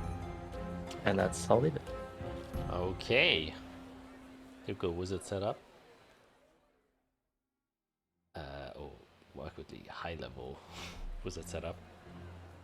Alright, anything else? We're mid-level. I'm gonna just activate a charge of my sea invisibility goggles right before she goes out, just so I can make sure I'm scanning the crowd and everything as it's going on. Yep. Pearl. You do that, make a perception check. Alright. Oh boy. 28. Holy. Someone has to roll bad before we go out here. Yeah, the balcony that you're standing on suddenly becomes a little bit more clustered as you see there are 2 invisible mages with you here. You can see 2 more invisible mages flying about 60 feet away from where you are. And you can see... actually, you wouldn't be able to see what's in the crowd since that's further than 60 feet away from you. Yeah. Wait, no, see invisibility doesn't have a range limit, right? That's we figured that out last time. You just can't see invisible things. I believe you. Let me double check. Yeah, because we had to check. You can see creatures and objects as if they were visible, Yeah. and you can see into the ethereal plane.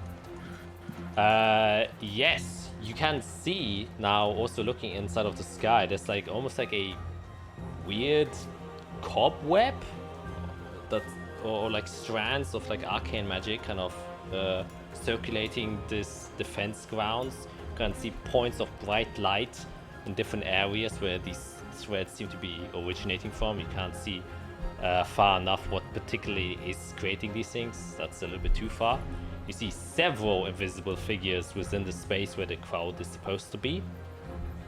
And that's kind of the extent. So there are a lot of invisible people around here. Is any of the invisible people in the crowd? Can I see any detail about them that makes them look suspicious in any way, other than the fact that they're invisible? Well, they seem to be very uniformed, and they don't seem to be like darkly robed or anything like that, or have cultish masks and horns adorned to them. They all seem to, like, just seeing a large group of 20 invisible people might be concerning any other circumstance, but knowing that a large military is currently on patrol, it's like, oh yeah, they probably belong to that. And most of them also wear, the invisible people have like very tight clothing, but also this very form-fitting armor, which you haven't seen before, that kind of gives them a very sleek look. No cloaks, as you would usually expect for maybe Crusaders to have, but they have this very strange, very tight, almost like blade-like helmets, but with no slits whatsoever, completely blinded. But the very many holy troops from the Holy Legionnaires never have blinds. They always somehow can't see without their slits. And they're kind of standing there with two very thin, long blades at their back, and they're just kind of mingling around the crowd. And I'm gonna do one more request as I'm looking around the crowd. The whole time we're out there, I'm just gonna continue to see. I'm gonna look and see if I ever see my parents. Wow. Okay. Yeah. Just have my eye out for anyone that looks like them. Can make another perception check. And that just is for the duration of the speech, just kind of looking at it. Yeah. Oh. Wow. These rolls. Jesus. That's crazy. Wow. God. This is like Wow. our one shot, guys. Yeah. Listen. You guys are still rolling well.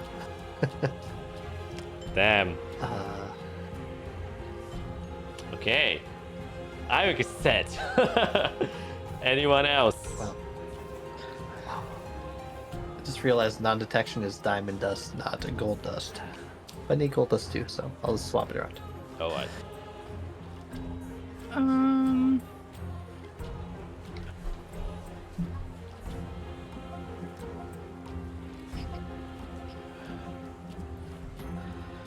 I'll take that Let as me- a no. I'm just gonna check real quick. Are we gonna take Yeah. a break before or after? Is the question. Before, definitely before, Okay. Okay. because that's kind of yeah. Last thing that I want to do, I'm gonna cast enhanceability on myself, and I'm gonna give myself advantage on dexterity checks. All right. Fireball explodes. But you have advantage. I'm.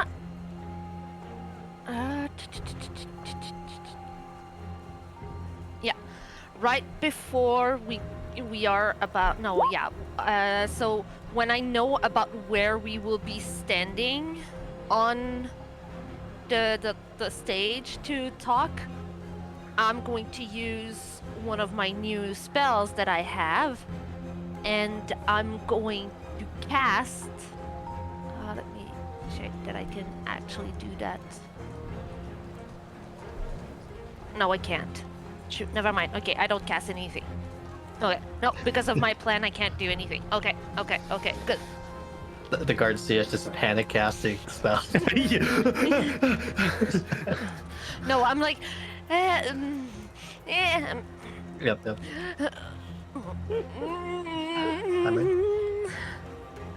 Cast a lifestyle. Can I like? Yeah. So I don't want to cast a spell, but I want to try to, like, I'm gonna grab Izrael by her arms and just look at her and be like, as many people are here and watching, just know we're at your backs. We've got you. Nothing's bad's gonna happen to you while we're here. I'm And I'm trying to grab like, and I'm trying to get you to breathe with me. Yeah, I'm gonna grab behind your arms, and I'm just going to put my forehead to yours, and I'll be like, "Thank you. I got this. I got this." We're right here And with you. I'll start just like calming down a little bit. Okay. All right. Then I would say only 20 minutes to the meeting. Not meeting. Oops. It's session 1. To Please. the speech, and that's where we're gonna take our break so we can pee and let everything out and get everything we need. No disturbances. I'll see you guys in a quick sec. Bye. And we are back. Now, as you are please like and subscribe. Give all the support you can to Israel, and of course Skit, who will have to hold this speech. 20 minutes. It feels truly like an eternity. Fiera, you're completely fine. You've spent in one single place for 8 years, so this is like, feels like a breeze. But for the rest of you, it is nerve-wracking. And at about 15 minutes, the doors open towards the balcony in which you were sitting, and obviously you were given your own seats. And you see Zephyrus, obviously, enter. And it kind of all just gives you a knowing nod. And then just turns around and then goes towards Godric and sits down next to him. You see other mage that you haven't seen before has a very elaborate robe. You can see has like these shoulder pauldrons that kind of go to the side quite long. Has this very deep kind of red, velvet red color towards his robes, and almost like a dark gray cloak. And the cloak is almost like a vest that kind of goes down the sides, and then he has also another set of long robes beneath them that are also in this dark gray color. And you can see he has more also very white hair, but a more trimmed beard versus Zephyrus, but he's also very old in age. You can see his kind of eyebrows are kind of drooping down, very sharp pointed nose, but he has a very piercing eyes compared to Zephyrus, and you can see that his eyes also glow with a very slight, almost like changing hues. You can see a bit of orange and sometimes reds and sometimes purples, but always in this kind of warm color spectrum, as he kind of looks over towards you and just gives a quick smile and a nod, but then his stern face returns again and he kind of just walks over. And those are the last two people who kind of enter inside, and they just sit there kind of on the opposite side of where you are.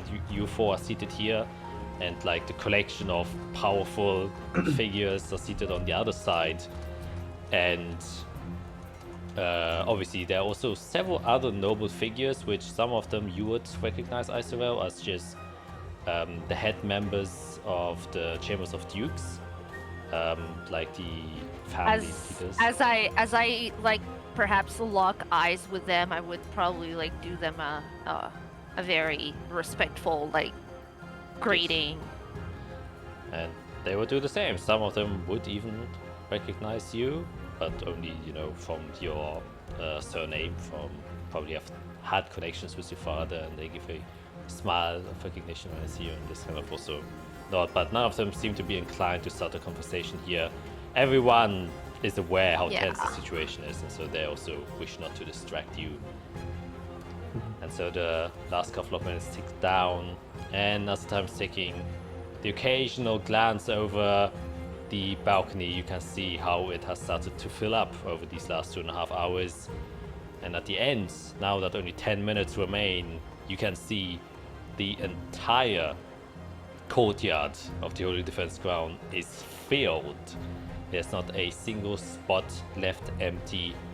The entire populace of Overmere, which is around like between 100 and 80,000, definitely a lot smaller than Sunania, but still a lot of people have gathered here today to come and hear what the ruckus is about.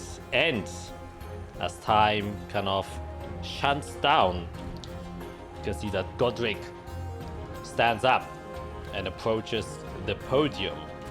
Just gives you one last look as he's walking over there, and just gives you once again a nod and a smile as he heads up, and he's wearing his, military plate armor that you haven't seen him in before. He usually is in his more clerical robes, but you can see his very large shoulder pauldrons, many layers of plate armor underneath it, everything locking together like one fully handcrafted and personally tailored suit to the Saint Godric himself as he stands there, luminescent. And you can see that he kind of activates some of his annihilation field, and you can see he starts to glow almost.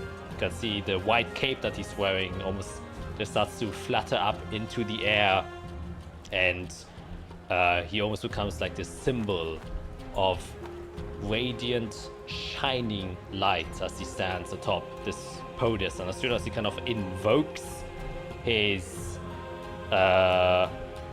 annihilation field, you can see that the crowd slowly but surely starts to become quiet as people adhering to the respect of a more higher individual. And there's, for a moment, silence. And it's a bit eerie. The nerves that you've been feeling are now ramped up even higher than before. Just knowing that something or someone has to break the silence. And after a bit of delay, you then hear how Godric addresses himself to the people. And he says, "People of Overmere, people of Azathia, and people of Canaan. The last couple of Voss have been troubling, to say the least. Our nation was beset by evil, a cultish alliance that used the very life essence as a weapon to strike at the innocent people of not only our country, but also that of our neighboring nation, Canaan." And as he's speaking, you can hear his voice booming loudwards out towards the crowd. And you notice, yep, anyone within a probably 4-mile radius will be able to hear his voice. And you can also see, as soon as he started talking, magical projections, major images of his kind of upper torso are being projected out into the crowd to the left and to the right for everyone to see. Forecasted basically to not only here and presumably also nationwide, not only in Azathia, but presumably also in Canaan. And as this is happening, you can see that some of the crowds, starts to talk once again a little bit more, and there's a build of suspense. Just this large crowd, they don't stay silent for all too long. But one thing you also notice is that there's a decently relaxed look on like the other people on this podium, though the noble heads that you have recognized seem to be kind of very on edge, as the don't know what you are going to say or what Godric is going to say, and the position obviously is, I wouldn't necessarily say as jeopardy, but their record is certainly one that could be tarnished from whatever you are, going to address to the people. But nonetheless, you see Godric continue to talk towards the people as he then continues to say, looking out and, making big gestures and everything, being the old man that he is. Through the events of criminal schemes and political manipulation, we were led to believe that our brothers and sisters from Canaan, who have courageously protected us for decades, were the ones at fault. And thus, chaos and conflict emerged as a result of that. And the trust we held for centuries was broken. This broken trust threatened not only our people, but also to undo the very peace which Canaan and Azathia held since the birth of our two nations. But as fate would have it, our two nations were saved, but not by our political leaders who were blinded by manipulation, but by valiant and courageous heroes, individuals who have put their self-interests aside to combat the evil from its roots. Heroes who went to hell and back to rid us of long-forgotten curses and to discover the vile nature of what the cultists wanted to achieve. These heroes have reminded us that we, as people, no matter where we come from, must stick together in order to combat the forces who wish to break our unity. That we, as people, have the strength to repel those with malicious intent. And it need not be the soldiers of our battalion. It need not be the scholarly archmages. For one only needs the courage within their hearts to face the adversities that plague our world. And for that, I will have the honor and the privilege to introduce you to the heroes who have saved us today. From the easternmost reaches of Canaan to the westernmost region of our own local borders. These represent the bond that Azathia and Canaan once held and will hold again. The Fate Weavers. And as he kind of says out the name now, telling all who it is, you can hear that the crowd suddenly kind of cheers on. And they all start to scream, almost like in anticipation to learning who the names of their heroes are. And he still continues to talk and says, "These are the heroes of our time. And although sacrifices were made and people were lost, they shall not be forgotten.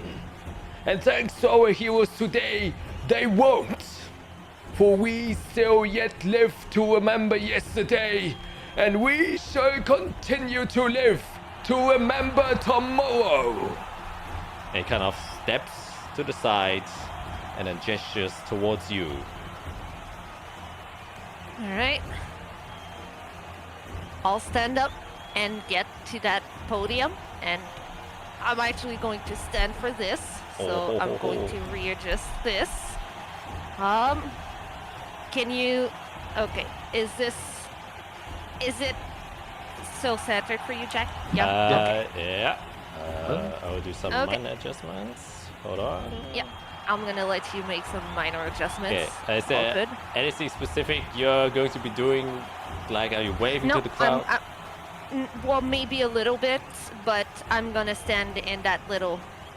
I shouldn't be going larger than my shoulders. Alright. Oh, I meant like Isro. Are you like going? Is Isro doing anything to the crowd? Oh yeah. Isarel's going to salute the crowd, but also like, Yeah. ask them to settle down a little bit. Okay. Yeah, and as you kind of do so, and you like settle down, you can also see other guards and clerics kind of also thaumaturging in like a low rumble, and as the low rumble goes in, you can also hear that the crowd also starts to go silent. And you'll see Isarel from the side of her belt. She's going to take out a piece of parchment rolled up that she had prepared, and she's going to get ready, and she's going to face the crowd, and very proudly and very clearly go, "People of the Sapphire Plane, it is an honor to stand here today and address all of you. Allow me to introduce myself, as well as my compatriots present with me. As a group, we are known as the Fate Weavers, and as I say that, I'll just put my hand up and sky right above me, the logo of the Fate Weavers. My name is Isarel Liafina, and I am from the city of Corvali in Azathia. To my side are Fiera Crone of Zalnia's Castle of Fimbadreas Kanan, and Eirik Spanner of Sunaanir in Azathia, as well as Jade Nightlock of the Guoshan Singh of the Karivim Ravine. I would like to mention the late Arya, whose sacrifice allowed us to continue this journey. We also took under our wing Andal and Tila, siblings fighting for a fair chance at life. They also gave their life to the cause. We all come from different spheres of society, from hard-working citizen to protector, scholar, and diplomat. A short few months ago, I would have never guessed these three would be the most important people in my life. We came together in what was supposed to be a simple task that turned into a battle for every Chaldeans. Peace and unity have always been at the center of our decisions, and we have always put the interests of every living being in front of our own. In the past few Voss, we embarked on a journey to rid the world of someone that has created a lot of pain and loss, Calyx the Everdead. This is a name most people think of as almost a legend, or a story you read to children at night to have them behave. Unfortunately, his presence was real and a threat to the people of Azathia. Through some very hard trials, one involving the loss of my dearest friend to a demon, we were able to rid the land of this being. We did not stop here. More recently, we were tasked with our biggest challenge to date. An extremely ancient being of dark blood threatened to come back to this plane, and we were sent to seal it away. We went through an extremely difficult endeavor, risking our lives and sanity, and we made sure this threat was quashed, sealed shut forever. We had to make the most difficult decisions of our lives, ones we were not always certain of, but through it all, the safety of our people, our families, and our friends were at the front of it all. As some of you may have seen or heard, the Vilmath blood curse was eradicated to a high cost. This event comes from a decision we, the Fate Weavers, have made. It is a decision we will live forever with. We wish to acknowledge the sacrifice the people affected have made.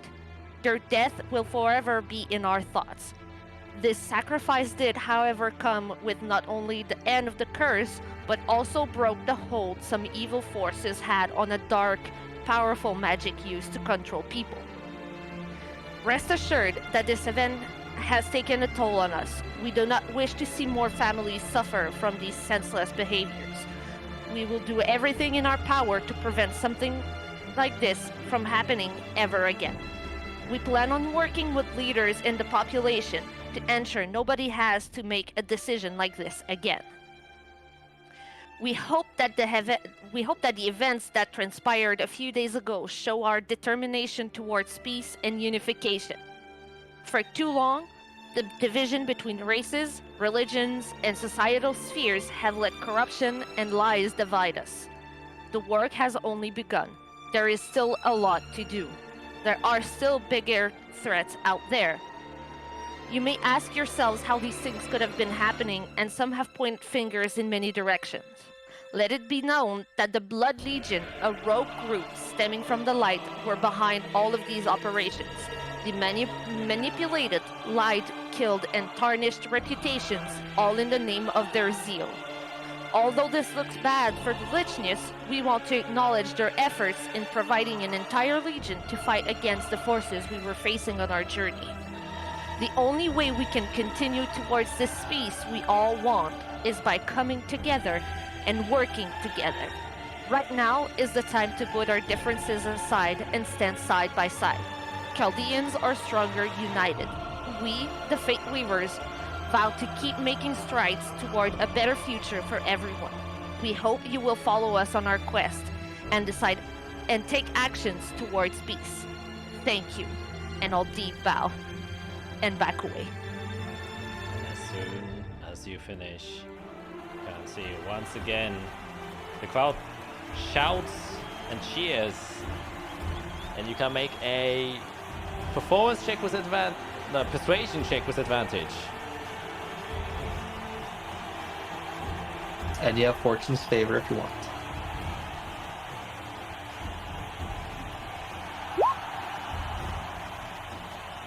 I'll take that 26. I'll take that 26, yeah. 26. The crowd goes absolutely ballistic. You can see minor magics being casted, like little fireworks sparking here and there from the mage-populated city that is Overmere. You can see confetti spraying up and other kind of banners that have been waving around. And you can now see, as you're looking down in the crowd, people have already made the effort to try and find out who their heroes were. So they took flags with them and paint, and they've painted the symbol that you wrote on your sky right up, and are now waving them up in front of you and cheering you on, believing every word you just said as one to be true. As you're kind of looking around the crowd, you now realize, though the thousands of unknown lives you have sacrificed have allowed you to save the hundreds of thousands of lives currently in front of you, and presumably millions more that are seeing your face right now, but you not theirs. It gives you a feeling of encouragement, a feeling of warmth, a feeling of pride, something that you were looking for during your entire journey all this time. And though you thought you lost it when you were down in Melador's dungeon, this once again reaffirms and confirms all the doubts you had. That though the decision was hard that you made at Melador's dungeon, it might have been the right one.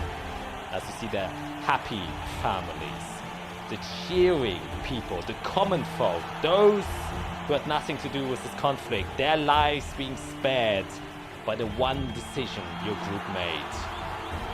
You realize what impact you have. And almost unintentionally, your annihilation field kind of spurs up for a bit. As the influence that you are now showing the world is changing history. Irek, you being still very much aware, looking around to see if maybe your parents are within this crowd. And though there are many people, and you're just focusing on seeing anyone you might recognize, you see one person, you do recognize one person. And it is a young lady that you haven't seen in a long, long time. But as soon as you notice her, she disappears behind the crowd and vanishes.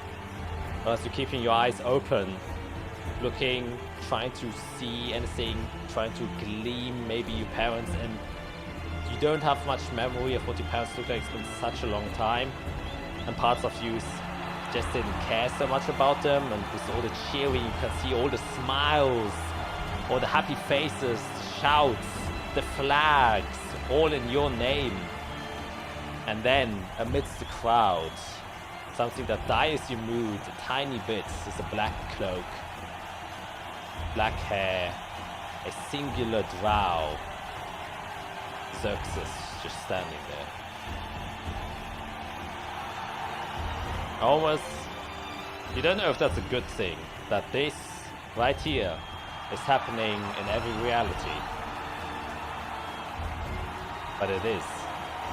And he stays there, he doesn't disappear as you look at him.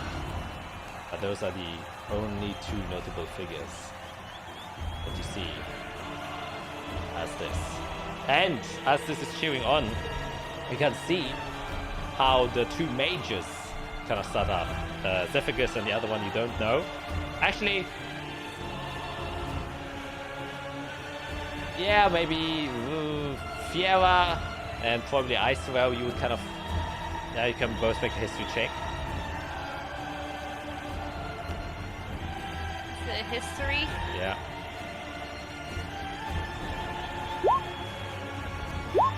I'm gonna use Fortune's favor on that one.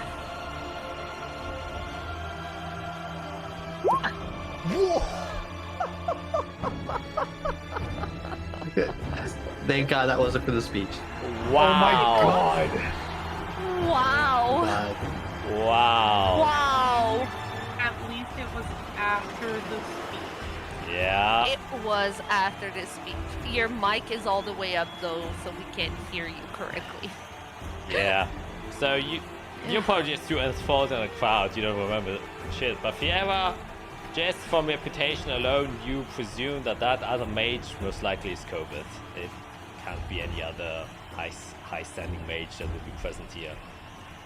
But as they kind of walk up, you can see that COVID also takes the mic and he just says to the celebrating crowd, doesn't even try to dab the mood, and he says, "And as a great reward from Azathia, we wish to present to our dear heroes this special prize, one and only Medallion of Fate.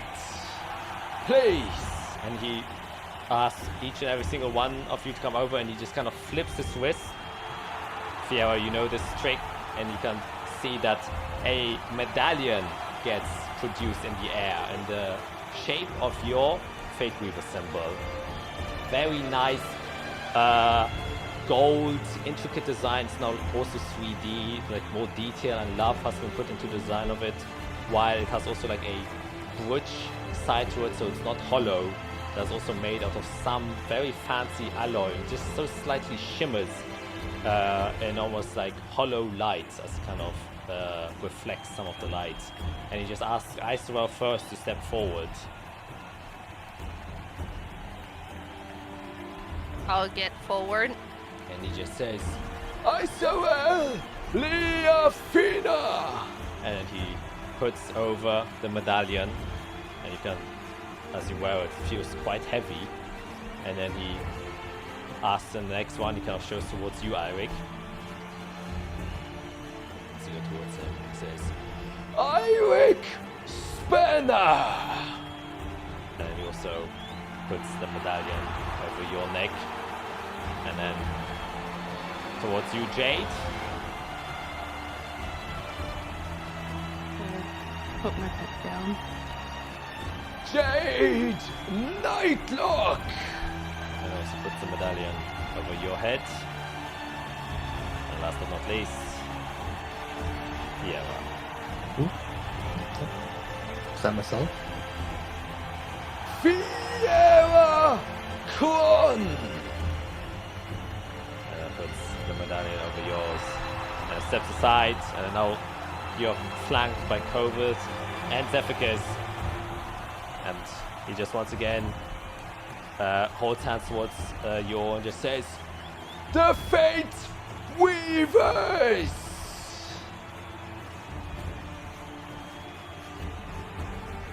And is there anything you would like to do as you're just standing on the podium? Wave a little bit and bow. Jade's just going like this, like hyping my Yeah. crowd up. I'm gonna wave and then whisper to whoever's next to me. Xerxes is in the crowd, by the way. I don't know if anyone sees. I instantly start looking for him. Okay, I'll point out the direction where I saw him. Alright, make a perception check, Jade.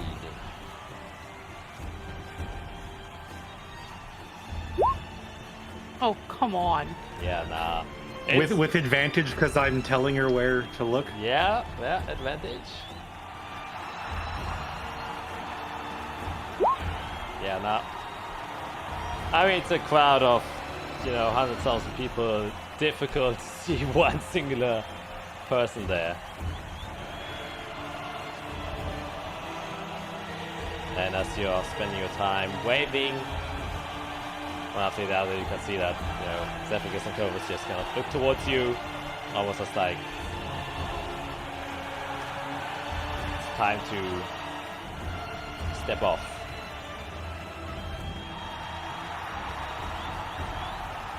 I guess who would be the first one to leave the podium? I will. Before we walk off, does Zephyrus leave before us? No. He's like standing with you on the podium.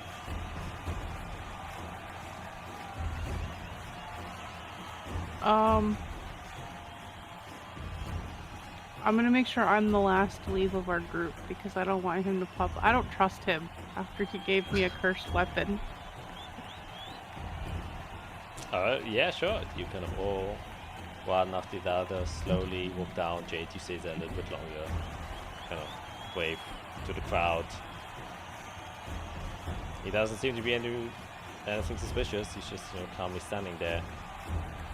And you all kind of walk down. As you walk down the podium, you can see some of the noble head figures, these high elves, kind of go towards you, Skid, and just kind of take your hand, almost a bit intrusively, and they say, that was a splendid speech, very well done. Truly spoken out of the heart of our nation. I'm truly grateful. This is wonderful. Thank you. Thank you.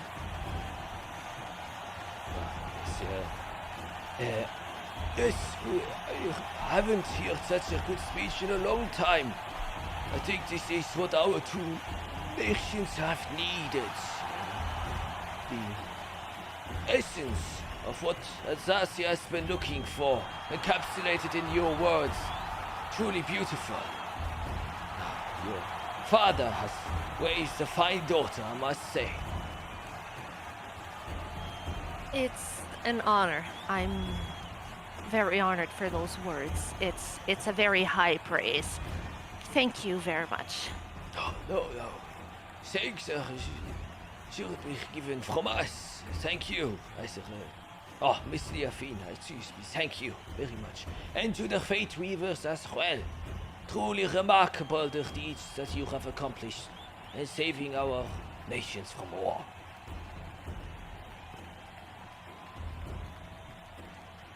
and they just kind of then, step to the side and just start also clapping. As the light commander kind of comes towards you and just says,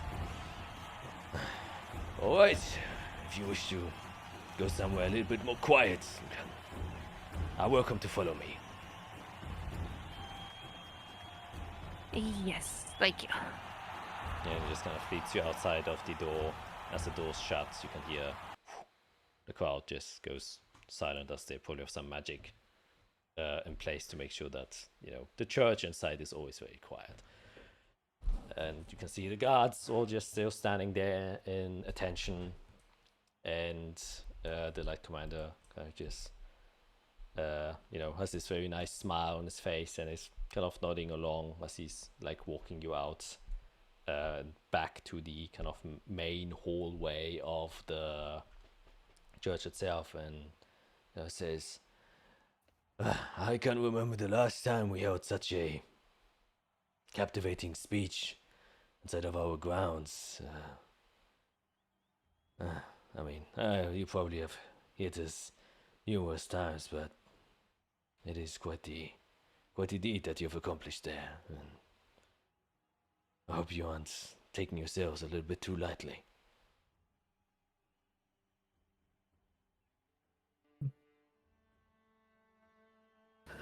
Still sinking in, is what I would say. Understandable.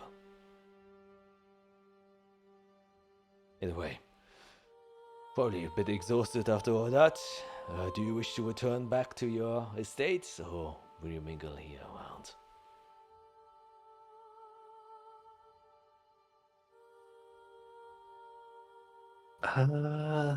I think we're fine here for the moment. I need to take a minute to unwind a little bit. Oh, what we said was a cup of water. And he kind of just produces Thank water you. and hands it over. Yeah. Well, right. Well, make yourselves comfortable on these benches. And if you ever wish to need to, return back to your estate, just ask any of my men and they will escort you kindly there. And if there's anything else you need, just let me know. But for now, your duties have been accomplished, and you're free to do whatever you wish. I will inform you though that the scheduled meeting for the peace talks, the arrangements, if you're interested, they have been set in about 2 Voss. So if you wish to be part of it, Godric is happily inviting you to be part of that. But of course, if you're busy or wish to do other business, then that is of course also understandable. But I'm here to let you know. Well, it's more like in 2.5 Voss. Is that the first day of the 5th Voss of Michael? So that's in. Do we have to confirm by any specific time? I think it would be good if you let us know a Voss in advance, so we can I can have some word. plan it in. But other than that, I guess. What happened to the Blood Legion's commander? well, he's one of the individuals who managed to escape, unfortunately. Well, they had a minor council that was around 20 to 30 people. They were the ones who were governing the Legion in Zunania while they were occupying it. And, well, all of them disappeared as soon as they noticed they weren't getting what they were searching for. I see.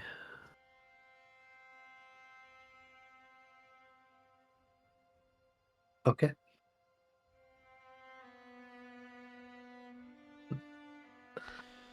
Alright, you know how to contact us. I'll leave you to your own business then. He walks away.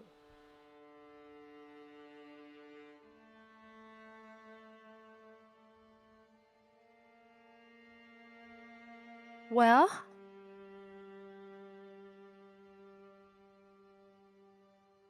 Like You did it. We're alone now, right?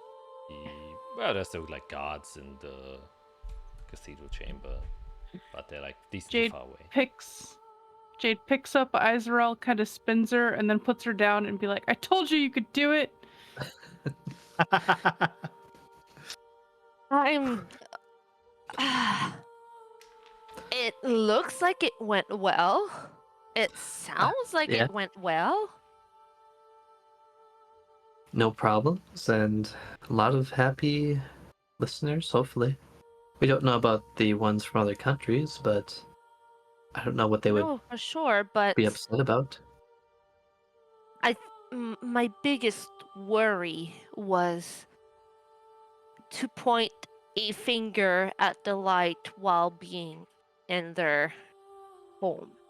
You know, Yeah. obviously, it was to get to the point of the fact that they did help in the end, but I was a little bit scared that putting them at the forefront like this might have been a little bit, you know,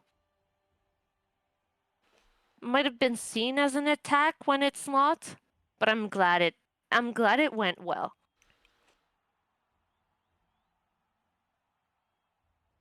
I think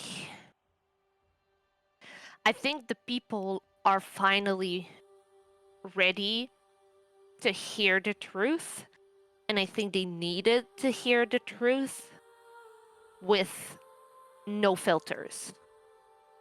Yeah, I think the tone was fine.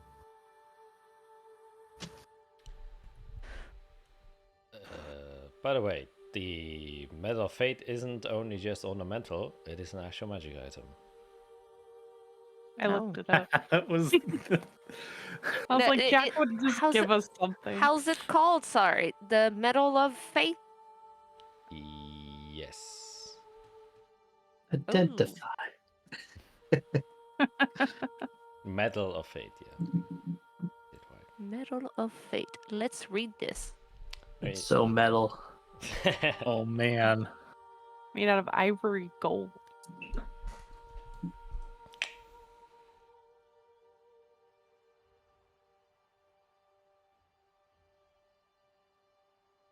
Oh.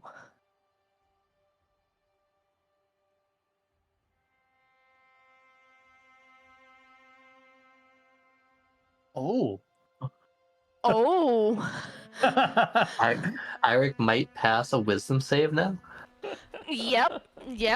We might be able to That's what I'm save thinking. Eric now. The only downside with that is, though, like, if we would have to use theirs instead. I mean, yeah, swapping good with bad. Okay. But, like, Okay. me, if I gave Eric my wisdom save, like, I would get his, yes, but I have a +5 to all my saves, so Eric could still. I assume it's only for that save, not Yeah. permanently. I have a +8 to my wisdom fate save. I have, let's see, 13 minus 5. I mean, 9? and the courage beyond death is Mm-hmm. nuts. That is Mhm. insane. That is great. I might stay alive, guys. Not harder to die, but that means he can throw tougher stuff at us. Mhm. We're going to the ravine. Okay, do you understand? We do need the ravine. Yeah. Literally everything there Oh. could kill us. My gosh. Cool. I should add it, not just look at it. Either. Yeah. It's Looks cool added to and my, it's done. it's in my equipment for now. I'll deal with that later. Oh man. yeah. Oh man. You don't just get pretty things from the two strongest mages in the entire continent. Oh, crap. but yeah, I guess we'll have to keep track of our attunements because it's not going to just add a thing on the page. It doesn't? I don't Does it think not? so. No. Not for me. Oh shit, okay. I thought it does do that. Oof. Well, I thought maybe I there'd guess be how does like it work for you? another override, but Hold Yeah, how on. does it work for Let Iric? me do this. yes, As like And an then I'll do artificer, because you can this. attune to 4, right? Yeah, no, I can't. It won't let me. Yeah. yeah, I dropped an attunement slot to try to Yeah. attune to the heart, so I had an Yeah. open slot anyway. But so I Yeah. I now have 4 attunement slots filled, but I have 5 available because I have an empty slot still technically. Yeah. Gotcha. I guess, well, you Well, can just Keep not. track of it for now. Yeah, you can just not attune to it because the effects you just know. Oh, There's like nothing. that's a good point. That's true. Yeah. There's no Just keep it Yeah. equipped, and then The only Yeah. thing Yeah. you have to keep track of is the courage beyond death thing, since you can only use it once per long rest. But Once per, yeah. Yeah. then you can just tick it off. You don't need to have it Cool, attuned. cool. Wow.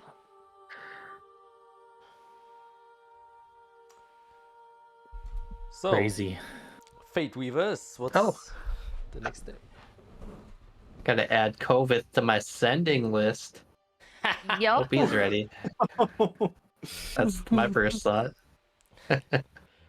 Oh no, you can add all of the 100,000 people in the crowd to your sending list. Oh no! Type. Next thing you know, Jack has to send the list of everybody that was there. Just like a page, an entire book filled with Yeah, names. Bob and Linda from the bakery down the street. Very important to send to them Yeah. Yes. every day. Yes. Some woman from Irik's past. Oh yeah. Yeah. We don't know Mystery about that. woman. We don't know. Yeah, Yep. mystery woman. Wife, Yep. sister, who knows? Is Irik married? Oh. Is Who he? knows? We don't know. Yeah, I guess, do we have anything left before we head to the ravine? We probably- got to think real hard about what we need to bring. Like, do we need safety equipment, climbing equipment? Oh, God. I Iceral recommend- needs. Iceral needs recommend- to sleep a few days. A few days? No, I'm joking. Oh, thank God. She can't sleep, so Oh. Now Goodbye. she does. yeah, she's just on the sideline. Me. Yeah, I guess. Jade, you would know. What do we need to bring? I definitely recommend climbing gear because you guys aren't going to be as adept with knowing where to go. And I don't want you to fall to your Axe. deaths. Yep. Important, yeah. Being able to see, but with is useful. I have a 'cause light it is source for that. Dark, but I worry can- about a bright light source attracting attention I'm not of walking things. in the dark again. I've done that so many times, and it's gone poorly every time. I've got dark vision as a spell now, so that's helpful. Could Fiora wear your goggles? Do they? I need my glasses. Hang on. If I could put them over the glasses somehow. No, because my goggles of night were an infusion, and I had to take that infusion off. So I don't have room for another infusion, so I can't give her the goggles.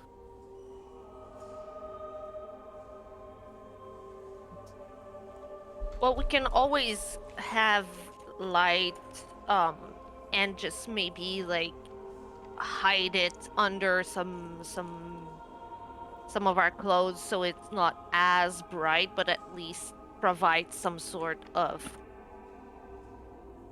vision to Fiora. Yeah.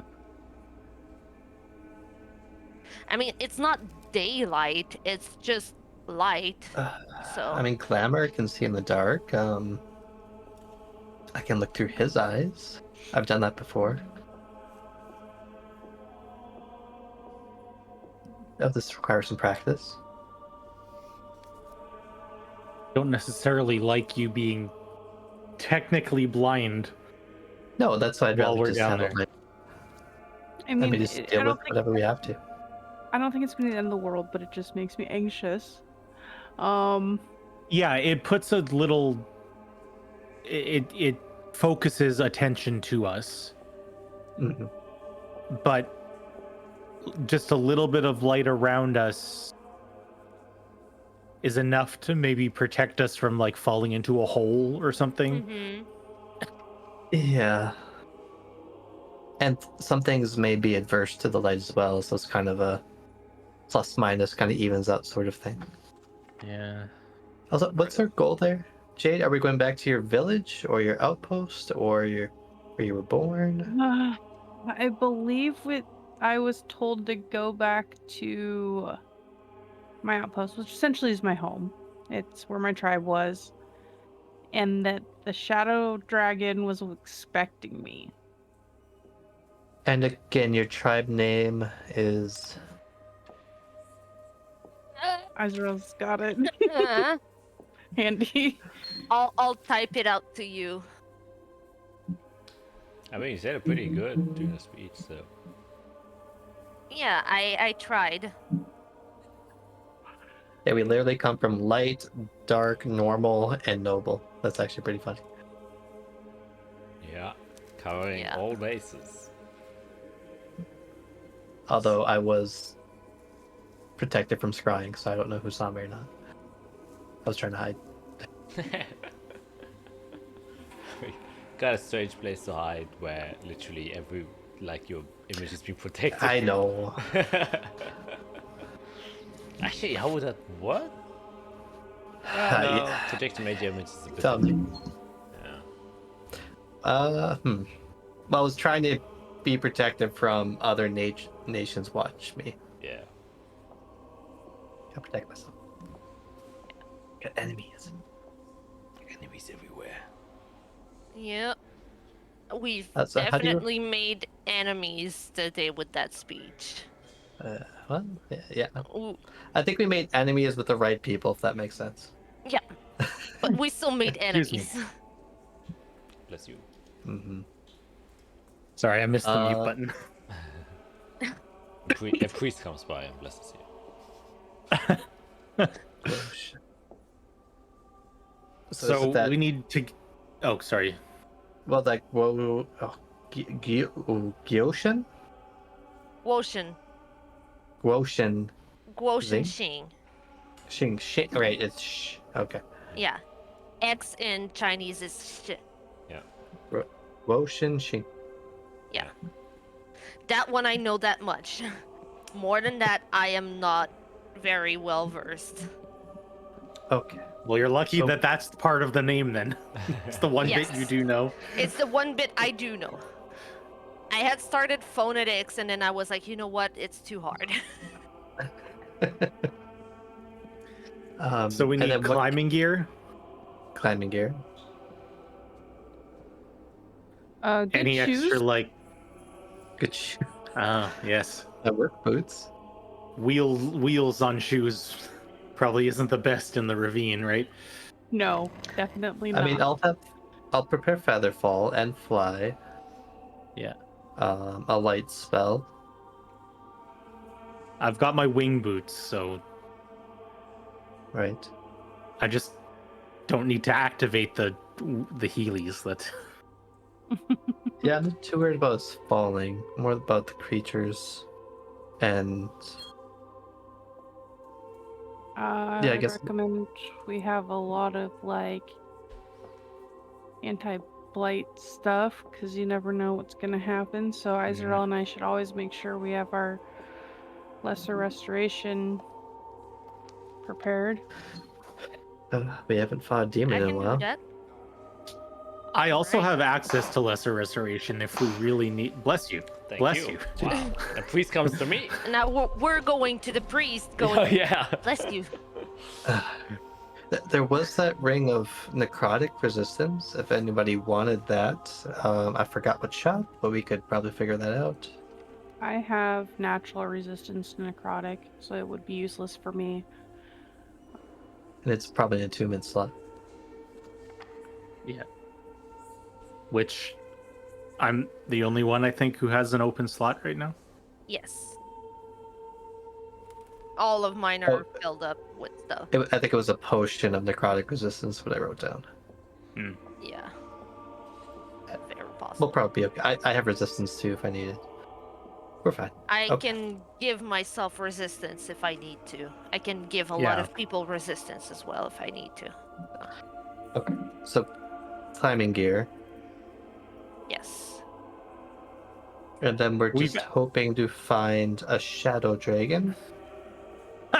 I think Well, it's not- gonna find me. Yeah, it sounds like it's waiting for Jade to be there. But this is the one that attacks your people? I believe so. Yeah. It basically told me that our business wasn't finished and that it was waiting for me. So its goal is to wipe out your people. But I've also been told that there's information for me waiting that could be Like valuable. a time capsule or something. So I don't know what I'm walking into, but knowing that you guys are going to be there with me means the world, because just going back there is a little terrifying. Right, that's probably the hardest part. But I mean, I think we're very well versed for it, so. I mean, yeah, we're not going to be able to prepare for everything, obviously, but it's just making sure some of the sort of normal things are covered. We've asked around for the health potions and things- stuff before. The things that we can prepare for will be covered, and then after that we'll be better equipped to deal with whatever surprises come our way. Because if we know, at least we know we're gonna have to climb down. We know we're gonna most likely have to face demons. We know there's a dragon waiting for Jade. We know, we know certain things, and being prepared for those things is going to make us more prepared to deal with whatever surprises are gonna come our way. Now, about the big sort of purchases that we've left on the table, we've got the book that we've been talking about. I don't know if we have enough money for that. And the sword. The lightsaber. The grin you get on your face. Well, because that's the only way I can consider it now. Like I've made it canon in my head. It is literally a lightsaber. Is this something worth trying to go and negotiate for, or just straight up buy? Or do we just leave it? Like, have you run into like dead creatures in the ravine? Do the dead come back to life? Are there ghosts, ghouls? Do you want me to roll a history check to see if I remember any of this? Nah, I say you're pretty, like you were literally trained as like a ranger there, so I'll just give it to you. It is, well, not necessarily like ghouls, stuff like that. They wouldn't be able to climb up the cliffs. There are like specters and sort of like ghosts, but they are not undeads. They're often seen as like spiritual manifestations from like a different realm. It's often how your tribe sees them, but they often only occur like very deep within the ravine and don't tend to, go anywhere where the sun could still shine. And your outpost was basically built at like the edge of where the sun is able to shine. Like you go a little bit 100 meters deeper and you never see the sun again. Go a little bit higher and you can see the sun as long as it's right above the slit of the ravine. So yeah, like specters, wraiths are also kind of thing. They kind of pool down there, and obviously, well, the biggest threat are demons. And It generates light, but it doesn't seem as useful as I was hoping for in the ravine then. so we can spend more time going back to the shops and looking for more things if possible, but I could also send us somewhere else, to another city that we haven't been to. If we're looking things that are radiant adjacent, is it I don't know how to pronounce it. Brachiel? Is that the capital? Barashiel. Berchel? Yeah, Barashiel. Barachiel. Wow, that was yeah. No. Barachiel. We could go there if we want something specific to anti-demons. Might be the better idea. It's either that or we just get the book. Hey, how much do we have if we pool everything together is the question. Let me open up the group notes here. Group money. Group money. So in the chest, I have 11,650. My own money, if I spent everything, which I don't want to, is about 3,700. And then how much do you guys have? 500. 500? 2,269. I've got 1,500 plus 400 worth of emerald. Okay, that brings us pretty darn close. That's like 19,000. We could go. But that would be everything. Yeah, Everything. we have no money after that. We should go into this like we're assuming that this could be the last mission, because if we do die, then we have 19,000 that we haven't used. That'd feel pretty bad. Or we could go on a trip to the capital that I didn't tell Jack about.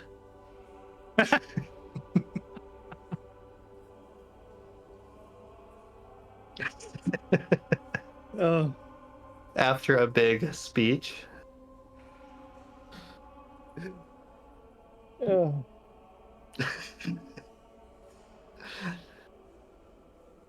I guess I'm partial to the book.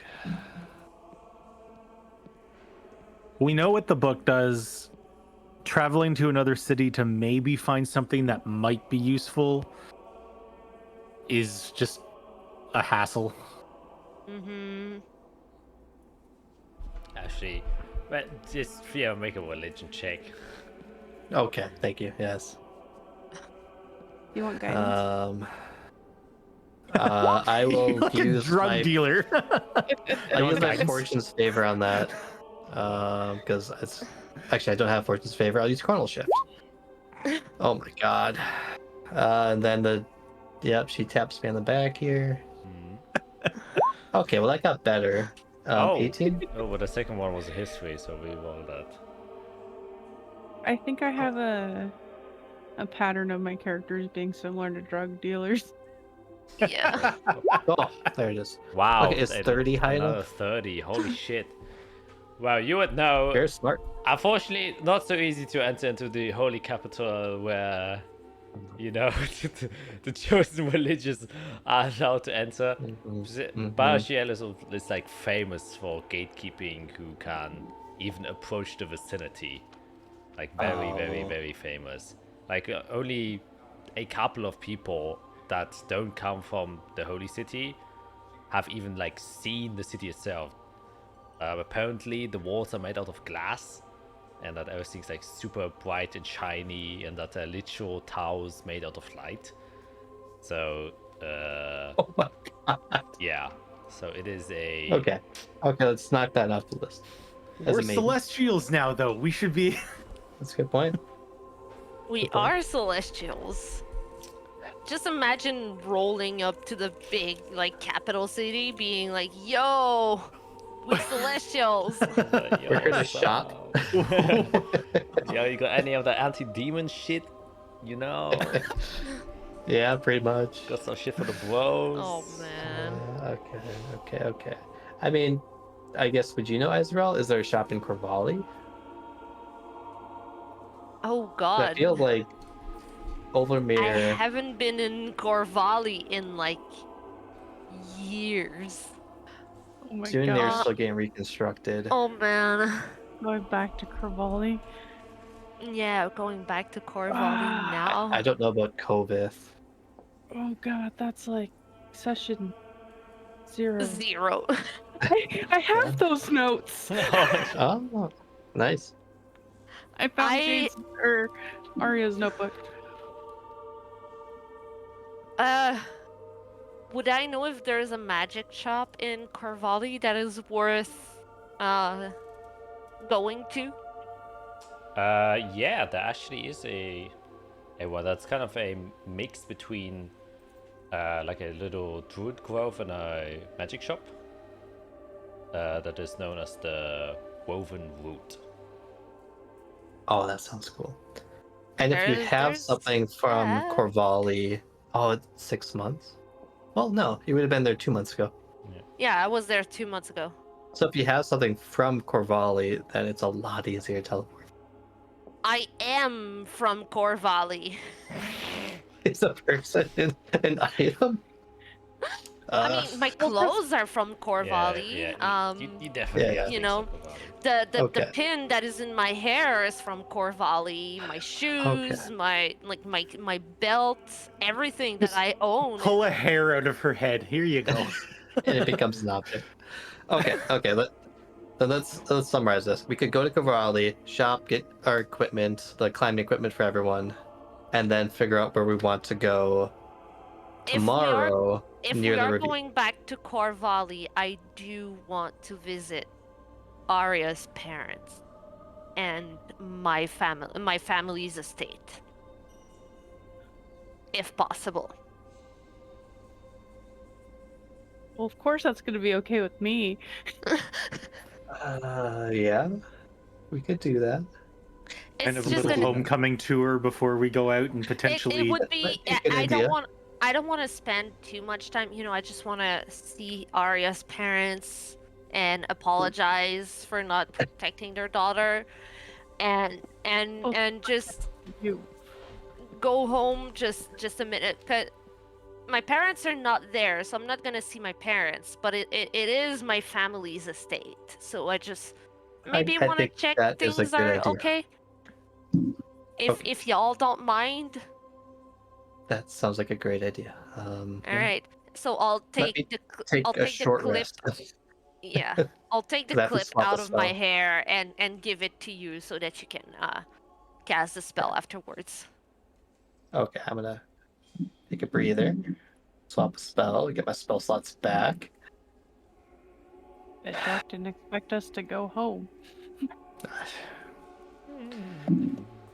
Teleport dangerous. Well, we've talked about going to Corvalli a couple times, Yeah, that is Yeah. just for the corruption and stuff. Going to Corvalli tonight was not in my cards, but if I'm offered the option to, I definitely will take it. Makes sense. Yeah. Get spell slots back. Okay, get those. Swap a spell, get teleport in. Fortune's favor is gone. Yeah. I need to go Oh, don't remove need the crafts. stuff here. Oh, do you want to stay at your place, or should I have the tower ready? Oh no, we can definitely stay at my estate. Okay, There's more then than I'll enough rooms for that. I'll get private sanctum, so we're protected then.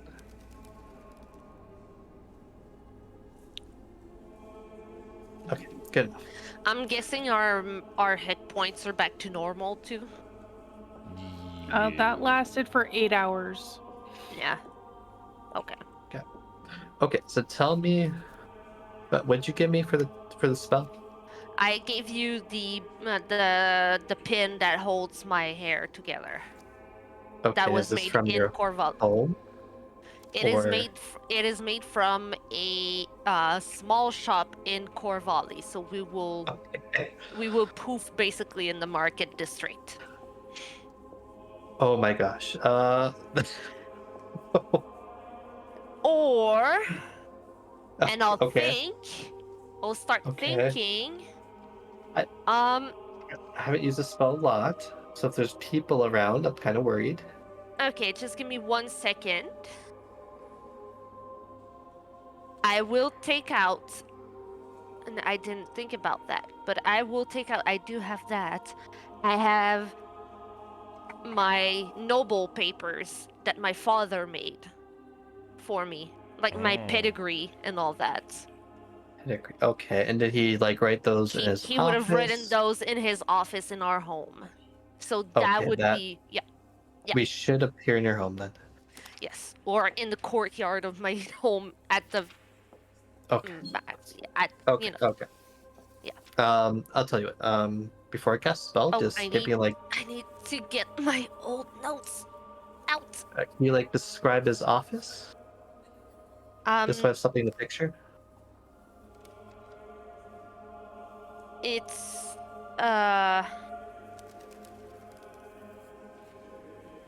Big, small. it's beautiful, and I haven't been there very much. Not that it's more that I wasn't allowed in very much because it was where the big people were allowed. But I remember it being very comfortable, decorated with a lot of Azathian origin stuff. My father was in the military, so it was very plain. It was very practical. But it was a comfortable space with a small study and a small sitting area with a couple seats where he would receive people. The few times that I was allowed to go in and to study under him, I remember I would remember that the bookcases filled with military history stuff and those things. And there's a big window giving into the courtyard where there's this giant tree that gives out, and it was a space that was generally dimly lit, and my father was very much protective of that space. So it was plain but tasteful. And very, Yeah, lots I think I have the of image. leather and those kind of materials around. And I'm guessing we're not going to tell him that we're teleporting into it. He's not there, so even if I was going to tell him, he wouldn't be there to smack me on the hand. So. Okay, perfect. Yeah. All right, if we're all ready.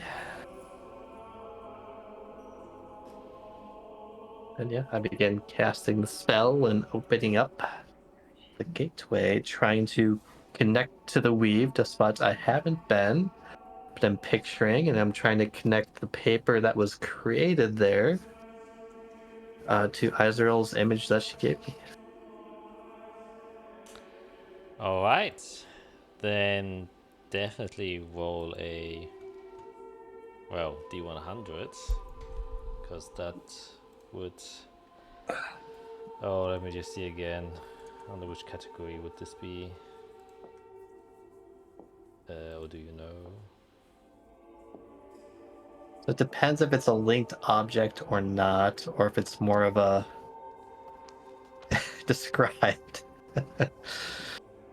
How linked is a piece of paper, pedigree? Okay, let me see. Linked object means you possess an object taken from the desired destination in the last segment, such as book forms. Yeah, I think it's linked, since it was taken directly from a study. Yeah, from a study. Oh, that's good. Okie dokie. So, with that, you kind of step back together within the cathedral chambers of the Holy Defense Councils of Almir, and Fiora starts magic again, and you can see once again almost as if space itself was collapsing in and of itself. What the fuck am I trying to say? Yeah. Well, space collapses and you all kind of get warped in and sucked together. Her way of transportation definitely feels more violent than the other mages you have Yes. been to. Like a towards. gravitational pull, getting sucked into space. Yeah, it's rough. But nonetheless, it does occur, and you appear suddenly after this tug. And once again, you still have this sensation where you feel this split second pass through. I was just trying to use a spell slot. It's okay. Where you pass through the void, and once again, it kind of tears at your soul. It feels really, really bad, but you're glad that you step out on the other side. And the first things you hear, as you can also somewhat feel the breeze, as there's an open window, and you look around yourself, and it's a ransacked room. There have been bookshelves that have been kind of thrown over, piles of books like everywhere. There's a broken desk and chair, a shattered glass window on one side, and everything looks in a disarray as you appear within Corvali, within the room that you definitely recognize, Israel, as the chamber and study of your father. Welcome to Corvali. Oh, new map. New map. We've seen this map. We've seen this map. We You have. and I have. Yep. Yeah. It's not a this new is map sick. to us. Oh, this looks so fun. It looks big. Welcome to Arya and Izrael's home. Yeah. I mean, yeah. That tree that's right there, the one colored tree, that's yeah. where we like had our first like conversation in the session 0 that Aww. Arya and Israel had together. Yep. Our reunited conversation. Yep. Yeah, the minute I see the ransacked home, study and all that, the first word that comes out of my mouth in a very blood-curdling scream is Duvan! You scream. And usually he's there in like a second. Yeah. But no one approaches. It's like empty. I can give you a sending spell. I do have. I have. Oh, I have message. I don't have sending.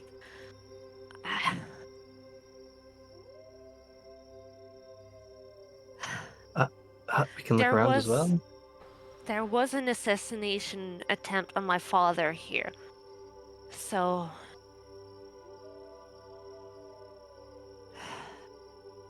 Oh, I don't have sending prepared. Never mind.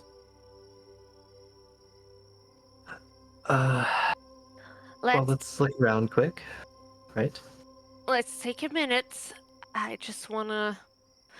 I'll just take a minute to like scan around and see if this is the room where the assassination attempt occurred. Like, is there blood around or something like that, or does it look like people just ransacked it because they were looking for secrets or something? You can make an investigation check.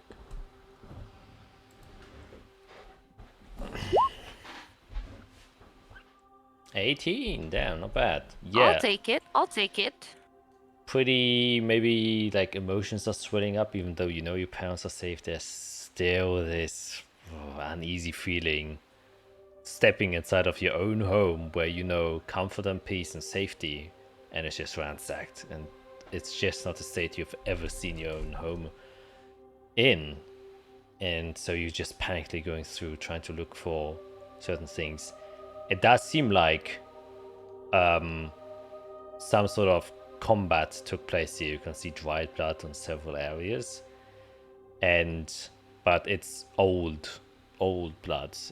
Like it's already very brown and has started to fade and crumble together and blown away from the wind. So definitely doesn't seem recent.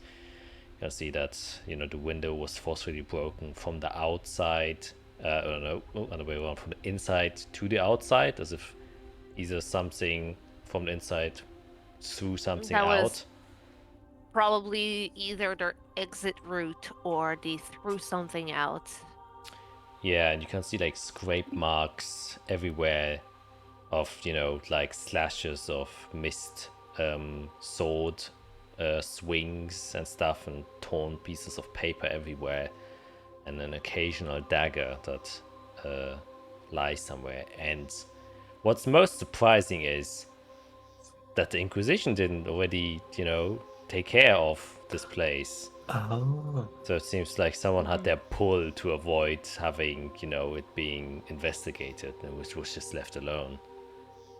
And you remember that, your father was in the care of, obviously, Godric, and he was in special care, so he didn't return back home since the assassination. So apparently maybe your entire house was basically empty for the time being.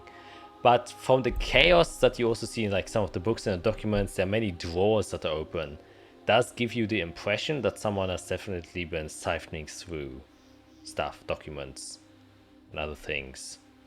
But even with the 18, you can't really tell if they did steal anything or what they were looking for. It's just impossible to tell. They've definitely been looking for something. Yeah, that's for sure.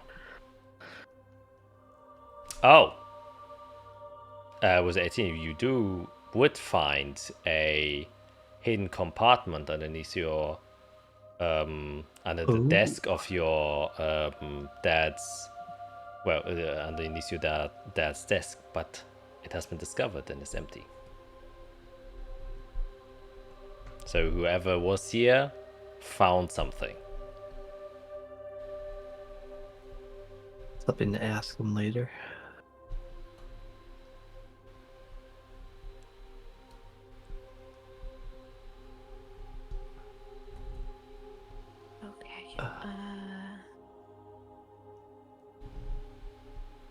So, Arya's family lives right across the courtyard from here. Right, so one reminder is we don't know how they were affected by Calyx and what's happened since then, and if they know what happened to Arya or not. If they were watching your speech, then just be ready. I know. I have been told. I think someone told me that her parents knew or something, if I remember correctly. But I am prepared to any possibilities. Okay.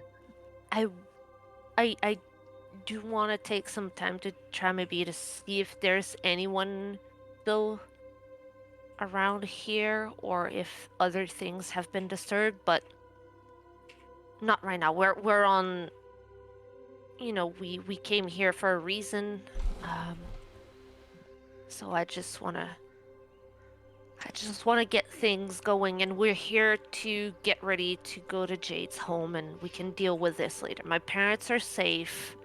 Nothing is going to happen to them here that I can prevent. So this is all just past things that I want to look into, and they can wait. Right. Okay, let's go meet her parents. Yes. I'll walk out into the courtyard and head over towards Arya's parents' home and softly knock on the door. Yeah, you knock, and as you kind of walk outside, you can see it's fairly empty, it seems like, within the district. Though you can see, a couple of people and guards walking around, but unusually empty, you would notice. If you knock, takes a while, you wait there, and after like maybe a minute, you're like, okay, there's no one there. You do hear from the inside like a bit of slow movement, as if somebody just woke up, and then like very slow footsteps going down the stairs, and then approaching the door, and then you hear a and you see a face you haven't seen in a long time. you see almost in the spitting image of Arya, her brother, Carrick. And I just put my hands on his cheeks. And I'm like, I'm so happy to see you. He kind of takes a step back as do this, and he's like very confused because he's obviously like very droopy tired. He doesn't really sleep. Obviously, he's an elf, but he has like heavy bags on his eyes. He looks very unkept. Really looks like he just came out of his bed, and he's just like kind of confused, and he like shakes his head a little bit, and it's like,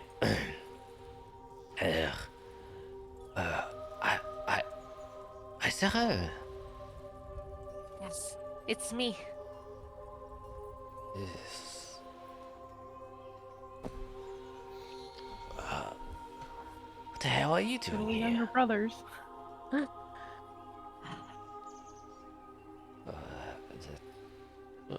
What are you doing here?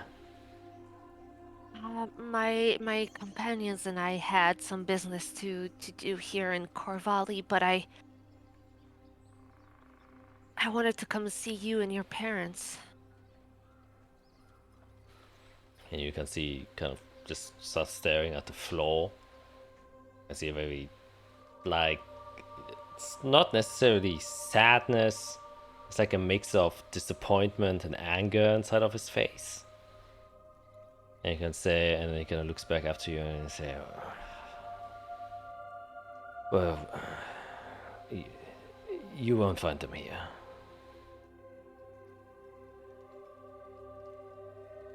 Why? What happened?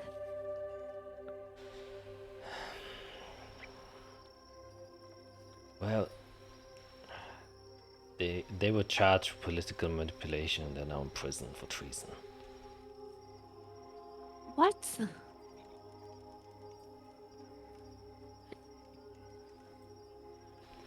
Because of what happened to my dad, correct? No, well, I got no idea. They didn't tell me anything. Okay. They were just found guilty for having, well, people found connections that they had dealings with Kronberg, and he was obviously, you know. I know there's a lot of horse shit to that too. I know your parents had nothing to do with it. I know the entire truth. Hi, Yeah, sorry, Fiora. Yes. Do you think they were pressured into helping him?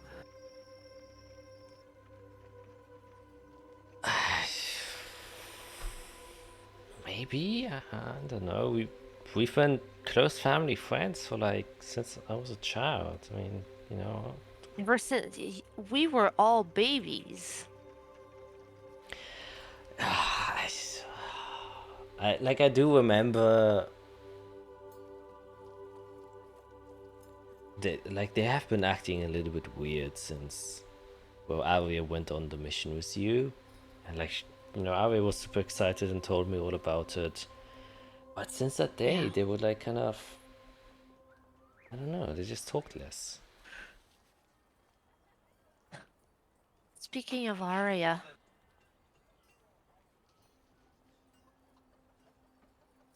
someone told you, right?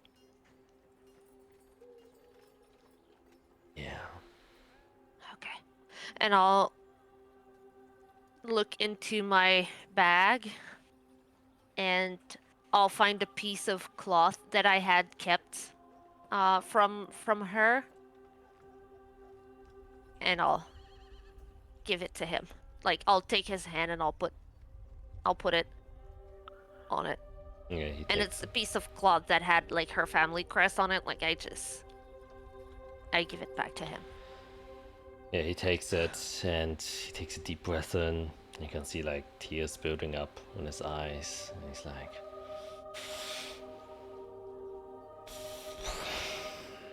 I'm sorry I couldn't protect her. It's going to haunt me forever.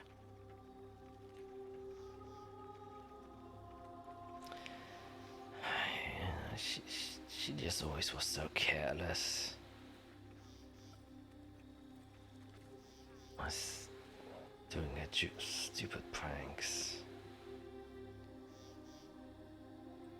Ah, God, I miss her. Miss her too. A lot.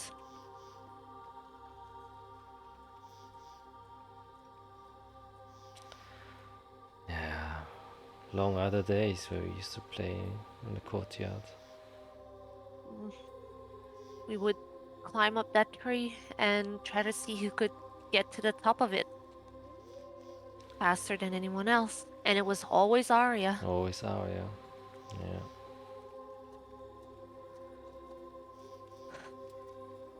She was the smallest of the three of us, and she would always be up there. In seconds. So it's good that pranking the other nobles, stealing the shoes.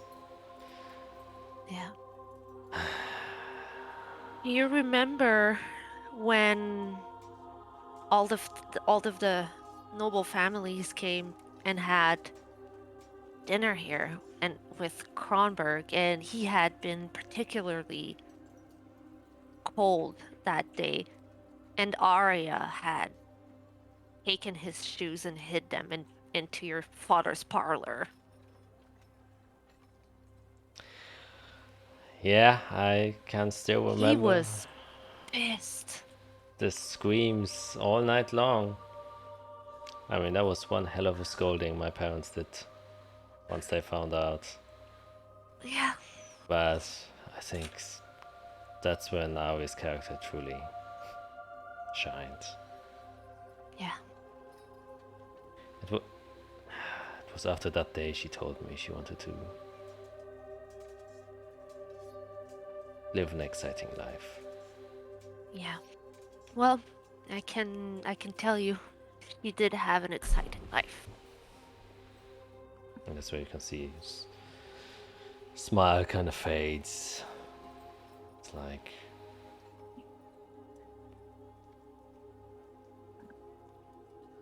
yeah, one heck of an adventure.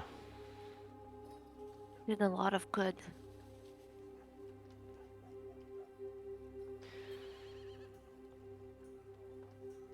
I hope so. She did a lot of stupid things, but she did a lot of good. I can accept that. Yeah. Well, do you like want to come in? I didn't.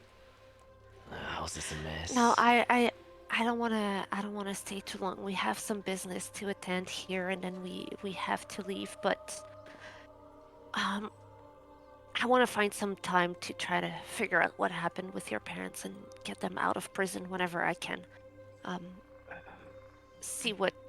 Trying to see what happened and untangle all that web of lies that they've been stuck in.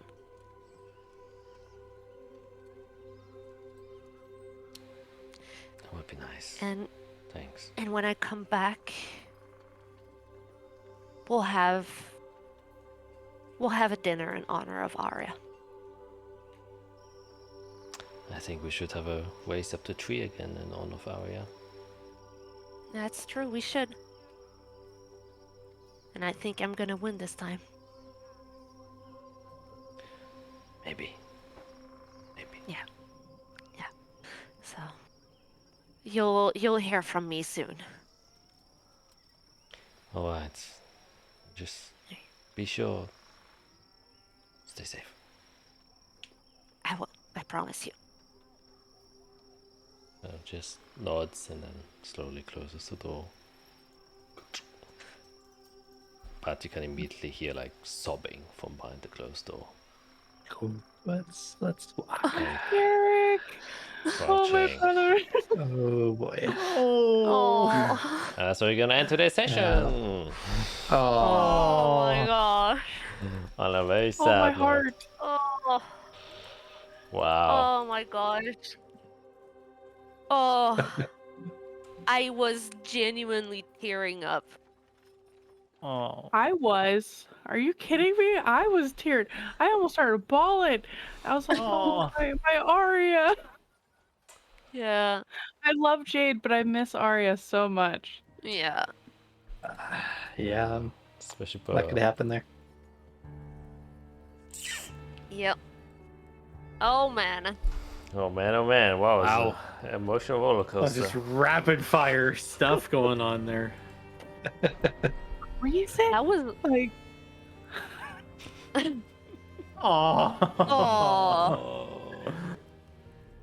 like treason. That is insane. I know. Yeah. I wanna get them out. Yeah. But Yeah. how can we get them out? We gotta prove their innocence. We gotta get Kronberg. Yeah. We gotta That's the drag him thing. back. Yeah. Jailbreak episode. And Pussy and- break. Hovan is gone as well, which I don't like. Yeah. Who knows what happened there? Yeah. Huh. I mean, all we have Was to he- do is get into Yeah. jail without being seen. That can get us out. Well, I can cast First- invisibility. first let's deal with the ravine, and then we'll try to jailbreak. I can make a hole in the wall. I can wild shape into a spider and get in there very easily. I If I still don't have get one. squawked. I still have one use of dynamite. Oh, I could Wow. give you. Oh Jesus! Oh man. Yeah. Yeah. I mean, You can come What later. a fun session that was. yeah, great speech. It really was. Good speech. Wow. Nailed it. Dang. Yeah. Wasn't expecting that. That's for damn sure. Yep, I told you I was going to. Yeah, Damn. I'm pretty proud of it. Pretty proud Go of it. big, go home. Yeah, go big, go Yeah. home. That was a 26. I think that number justifies Pretty good. Yeah. Pretty it. I just as an insight into the behind the scenes, once I got down to it and sat down, I popped that thing out in less than 2 hours, and then we just like as a Jeez. group like just kind of made Looked it the minor adjustments, but in 2 hours it was there. Yeah. Well, I forgot to put Imdel's last name, but that's okay. Yeah. I forgot. It's Yeah, firm. But I so, know it's not- like it was I know it was last important to mention the former and honorary Yeah. people. Let of them the know that we've Fatemakers. suffered losses and that they helped us and Yeah. could have done it without Yeah. them. Hmm. Yep. Yeah. Wow. All right. Then Mm, we will see how this will continue next week, hopefully. And yeah, we'll then make it to the ravine. A couple more Oh, episodes. man. We'll see. Yeah. We'll get out of Corvallis. We need Yeah. to teleport to more cities. Oh my All the God. shops. All the shops. Yeah, We're going to all of them. All the shops, all the cities, all the maps. Yeah, I was kind of half expecting maybe that you would try to go to Quasar, Corvallis. That means you've almost been to every capital city. You've been to Zunania, Ovalmir, now what's this? city? Corvallis, Corvallis. we're at 4. And now you only need Korzar, Zanathaan, and then Luvasin. And then, Yeah, we're only missing 3. okay, it's half.